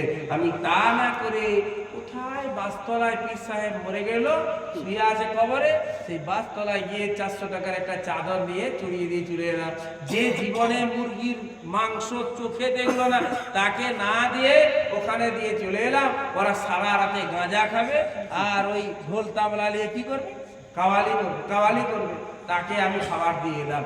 আল্লাহ হেফাজত করুন। ড্রাম ড্রাম খাবার ভর্তি করে দিয়ে চলে এলাম। তারা তো আর সব খেয়ে নিতে পারবে না, কি করবে? সামান্য খাবে, বেশিরভাগটা কি করে দিবে? কি করে দিবে? নষ্ট করে দিবে। তাহলে তোমার মধ্যে আর ওর মধ্যে পার্থক্য কি রইলো? একটা গরিবের ছেলে দুধ পান করতে পায় না, আর একটা তাদের ধর্ম আপনার ভগবান বলে তাকে, যাই হোক, তার মাথার উপরে আজকে হিন্দু সমাজের অনেক ভাই তারাও তো এই প্রশ্নটা করছে যে একটা পাথর, শিবলিঙ্গ যাকে বলা হচ্ছে, সেই শিবলিঙ্গের উপর দুধ তারা ফেলে দিয়ে চলে আসছে, সেই দুধটা পাইপ লাইনে হয়ে একবারে নর্দমায় গিয়ে পড়ছে। আর এই সামান্য দুধ পান করার জন্য কত শিশু ভুকে অনাহারে মারা যাচ্ছে। সাল্লাল্লাহু আলাইহি সাল্লাম বলেন, তোমাকে ওই পীরের মাজারে গিয়ে খাবার দিতে হবে না, পীরের মাজারে গিয়ে চাদর দিতে হবে না। পীরকে তো চাদর আল্লাহ জান্নাতি চাদর দিয়েছেন, পীরকে তো খাবার আল্লাহ জান্নাতি খাবার খাওয়াচ্ছেন, তাকে দেওয়ার কোনো প্রয়োজন নেই। তুমি তোমার খাবারটা একটা গরিব মানুষের মুখে তুলে দাও, তুমি তোমার পোশাকটা একটা গরিব মানুষকে দিয়ে দাও, গরিব মানুষকে পরিয়ে দাও, কাজে লেগে যাবে। তুমি তোমার পানি শরবত একটা পিপাসিত মানুষের জন্য ব্যবস্থা করো, সে পান করবে, তার মনটা ভরবে, আল্লাহর কাছে দোয়া করবে, তোমার ভালো হবে, তোমার ব্যবসায় ভালো হবে, জীবনে ভালো হবে, রোগ যারা আল্লাহ পাক দূর করে দিবেন। মুসলমান যুবক জওয়ান ভাইরা, অতএব আমাদেরকে এই ধরনের ব্যবসায়িক যারা ব্যবসা জুড়েছে, তাদের এই ব্যবসা থেকে আমাদেরকে দূরে থাকতে হবে, সচেতন হতে হবে। হ্যাঁ, বর্তমান সময়টা বড় কঠিন সময় চলছে। একদিকে বলেন এনআরসি, দুই দিকে আপনার 2 নম্বরে এই যে বাবরি মসজিদ শহীদ করা হলো, তার জায়গায় রাম মন্দির নির্মাণ হলো, আবার এই জ্ঞানব্যাপী মসজিদকে নিয়ে উঠে পড়ে লেগেছে। আবার 3 নম্বরে পশ্চিম বাংলার একটা মসজিদ আদিনা মসজিদ, মালদা জেলায় মসজিদটা আদিনা মসজিদ, নাম হচ্ছে আদিনা মসজিদ। শত শত বছর পুরাতন একটা মসজিদ, মুঘল সম্রাটরা বানিয়ে গেছিল। এত সুন্দর একটা মসজিদ, এশিয়া মহাদেশের 1 নম্বর মসজিদ। সেই মসজিদকেও এই পশ্চিম বাংলার মুসলমান, পশ্চিম বাংলার হিন্দু, এরা কাঁধে কাঁধ মিলিয়ে একসাথে বসবাস করে, কাঁধে কাঁধ মিলিয়ে একসাথে বসবাস করে। এদের পূজা পাঠে, এদের অনুষ্ঠানে মুসলমান যায়, মুসলমানের অনুষ্ঠানে তারা আসে। এখানে একটা সম্প্রীতি আছে, ভ্রাতৃত্বের বন্ধনে সমস্ত হিন্দু মুসলমান আবদ্ধ। কিন্তু ওই উত্তরপ্রদেশ থেকে কয়েকজন ভাড়াটিয়া পণ্ডিত ওদের ওই যে বিশেষ ধরনের পোশাক পরে আদিনা মসজিদে এসে দেখাচ্ছে, বলছে এই যে পাথরটা আছে, পাথরটা একটা মূর্তির ছবি আছে, অতএব এটা মসজিদ নয়, এটা হচ্ছে একটা মন্দির। মুঘল সম্রাট যারা ছিল তারা সম্প্রীতির কারণে হিন্দু মুসলমান পাশাপাশি বসবাস, এই কারণে হয়তো তারা একটা পাথর, ওই ধরনের পাথর দিয়েছে, ওই ধরনের পাথর দিয়েছে। আর নালে এটাও তো হতে পারে রাতের অন্ধকারে একটা পাথর বের করে ওটাকে ঢুকিয়ে দেওয়া হয়েছে। তাই মুসলমান ভাইরা সচেতন থাকতে হবে আমাদেরকে। নামাজ রোজা করতে হবে, আল্লাহ ওয়ালা হতে হবে, আল্লাহর কাছে কাঁদতে হবে, আল্লাহর কাছে চাইতে হবে। হে আল্লাহ, যে জায়গায় আমরা মাথা নত করেছিলাম তোমাকে রাজি করার জন্য, আজকে সেই ঘরগুলিকে তোমার শহীদ করে দেওয়া হচ্ছে, সেই ঘরগুলিকে জবরদখল করে বন্ধ করে দেওয়া হচ্ছে। আল্লাহ হেফাজত করো, আল্লাহ অবশ্যই হেফাজত করবেন ইনশাআল্লাহ। মুসলমান জওয়ান যুবক ভাইরা, এনআরসি নিয়ে এত টেনশন করে লাভ নেই। এনআরসি যদি হয় হবে, ডিটেনশন ক্যাম্পে থাকতে হবে, অসুবিধার কিছু নেই। আমার আপনার নবীকেও তো এনআরসির সম্মুখীন হতে হয়েছিল। আপনি বলবেন এনআরসি আবার 1400 বছর আগে এনআরসি কি করে হলো? আমি বলবো হ্যাঁ, 1400 বছর আগে এনআরসি হয়েছিল। সেই এনআরসিটা ছিল নবীজি এবং সমস্ত সাহাবাদেরকে শেয়াবে আবি তালিব নামক একটা ঘাঁটিতে 2.5 বছর যাবত বন্দী করে দেওয়া হয়েছিল। 2.5 বছর বন্দী করা হয়েছিল। এই 2.5 বছরে তাদের সাথে লেনদেন, কথাবার্তা, আচার আচরণ, ব্যবহার সব বন্ধ করে দেওয়া হয়েছিল। খাবার দাবার সব শেষ হয়ে গেছে। গাছের পাতা আর ছালগুলো খেয়ে খেয়ে নবীজি এবং সাহাবায়ে কেরাম জীবন যাপন করেছিলেন। ও মুসলমান ভাইরা, এনআরসি আমার আপনার তকদিরে যদি লেখা আছে কেউ রদ করতে পারবে না। আর আমার তকদিরে যদি এনআরসি লেখা না আছে, আমার আপনার তকদিরে জেলখানায় থাকা যদি আল্লাহ না লিখেছেন, আমার আপনার তকদিরে যদি ওই ডিটেনশন ক্যাম্পের জীবন যাপন আল্লাহ না লিখে রেখেছেন, কসম খবর করে বলি, মোদি কেন, মোদির 14 গোষ্ঠী এসেও আমাদের কিছু করতে পারবে না। এই বিশ্বাসটা আমাকে আপনাকে রাখতে হবে। লা ইলাহা ইল্লাল্লাহ, স্রষ্টা হচ্ছেন একমাত্র আল্লাহ, পালনহার একমাত্র আল্লাহ, ইবাদতের যোগ্য হচ্ছেন একমাত্র আল্লাহ, মারনেওয়ালা জিলানেওয়ালা হচ্ছেন একমাত্র আল্লাহ। আল্লাহ যেটা চাইবেন সেটাই হবে।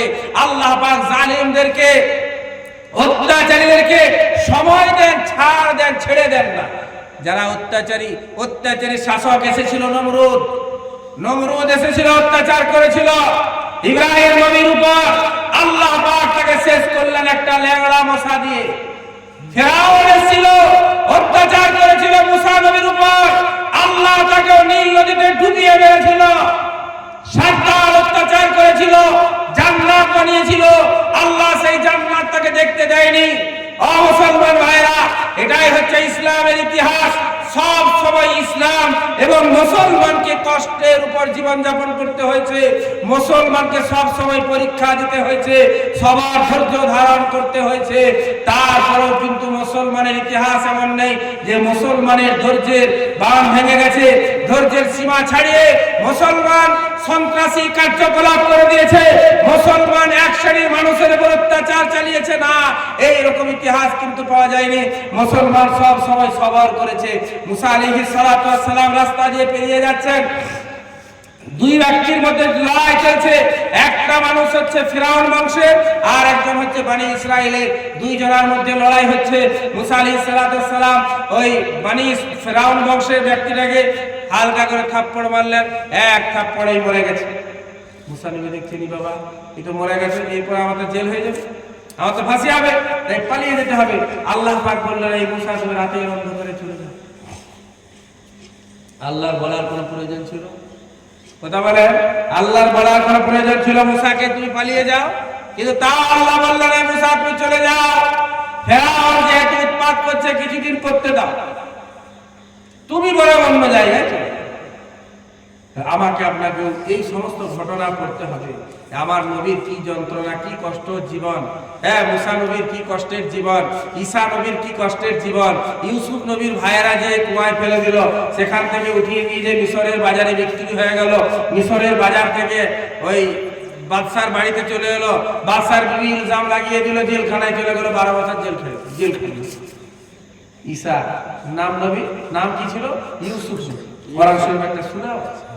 এই সমস্ত জিনিস আমি আপনি যদি পড়ি, গবেষণা করি, তাহলে এই যে তুচ্ছ এইসব জিনিস, এই ভয়ের কিছু নেই। যেটা তকদিরে লেখা আছে হবেই, কেউ রদ করতে পারবে না। আমার নসিব যেটা আল্লাহ লিখে দিয়েছে কেউ রদ করতে পারবে না।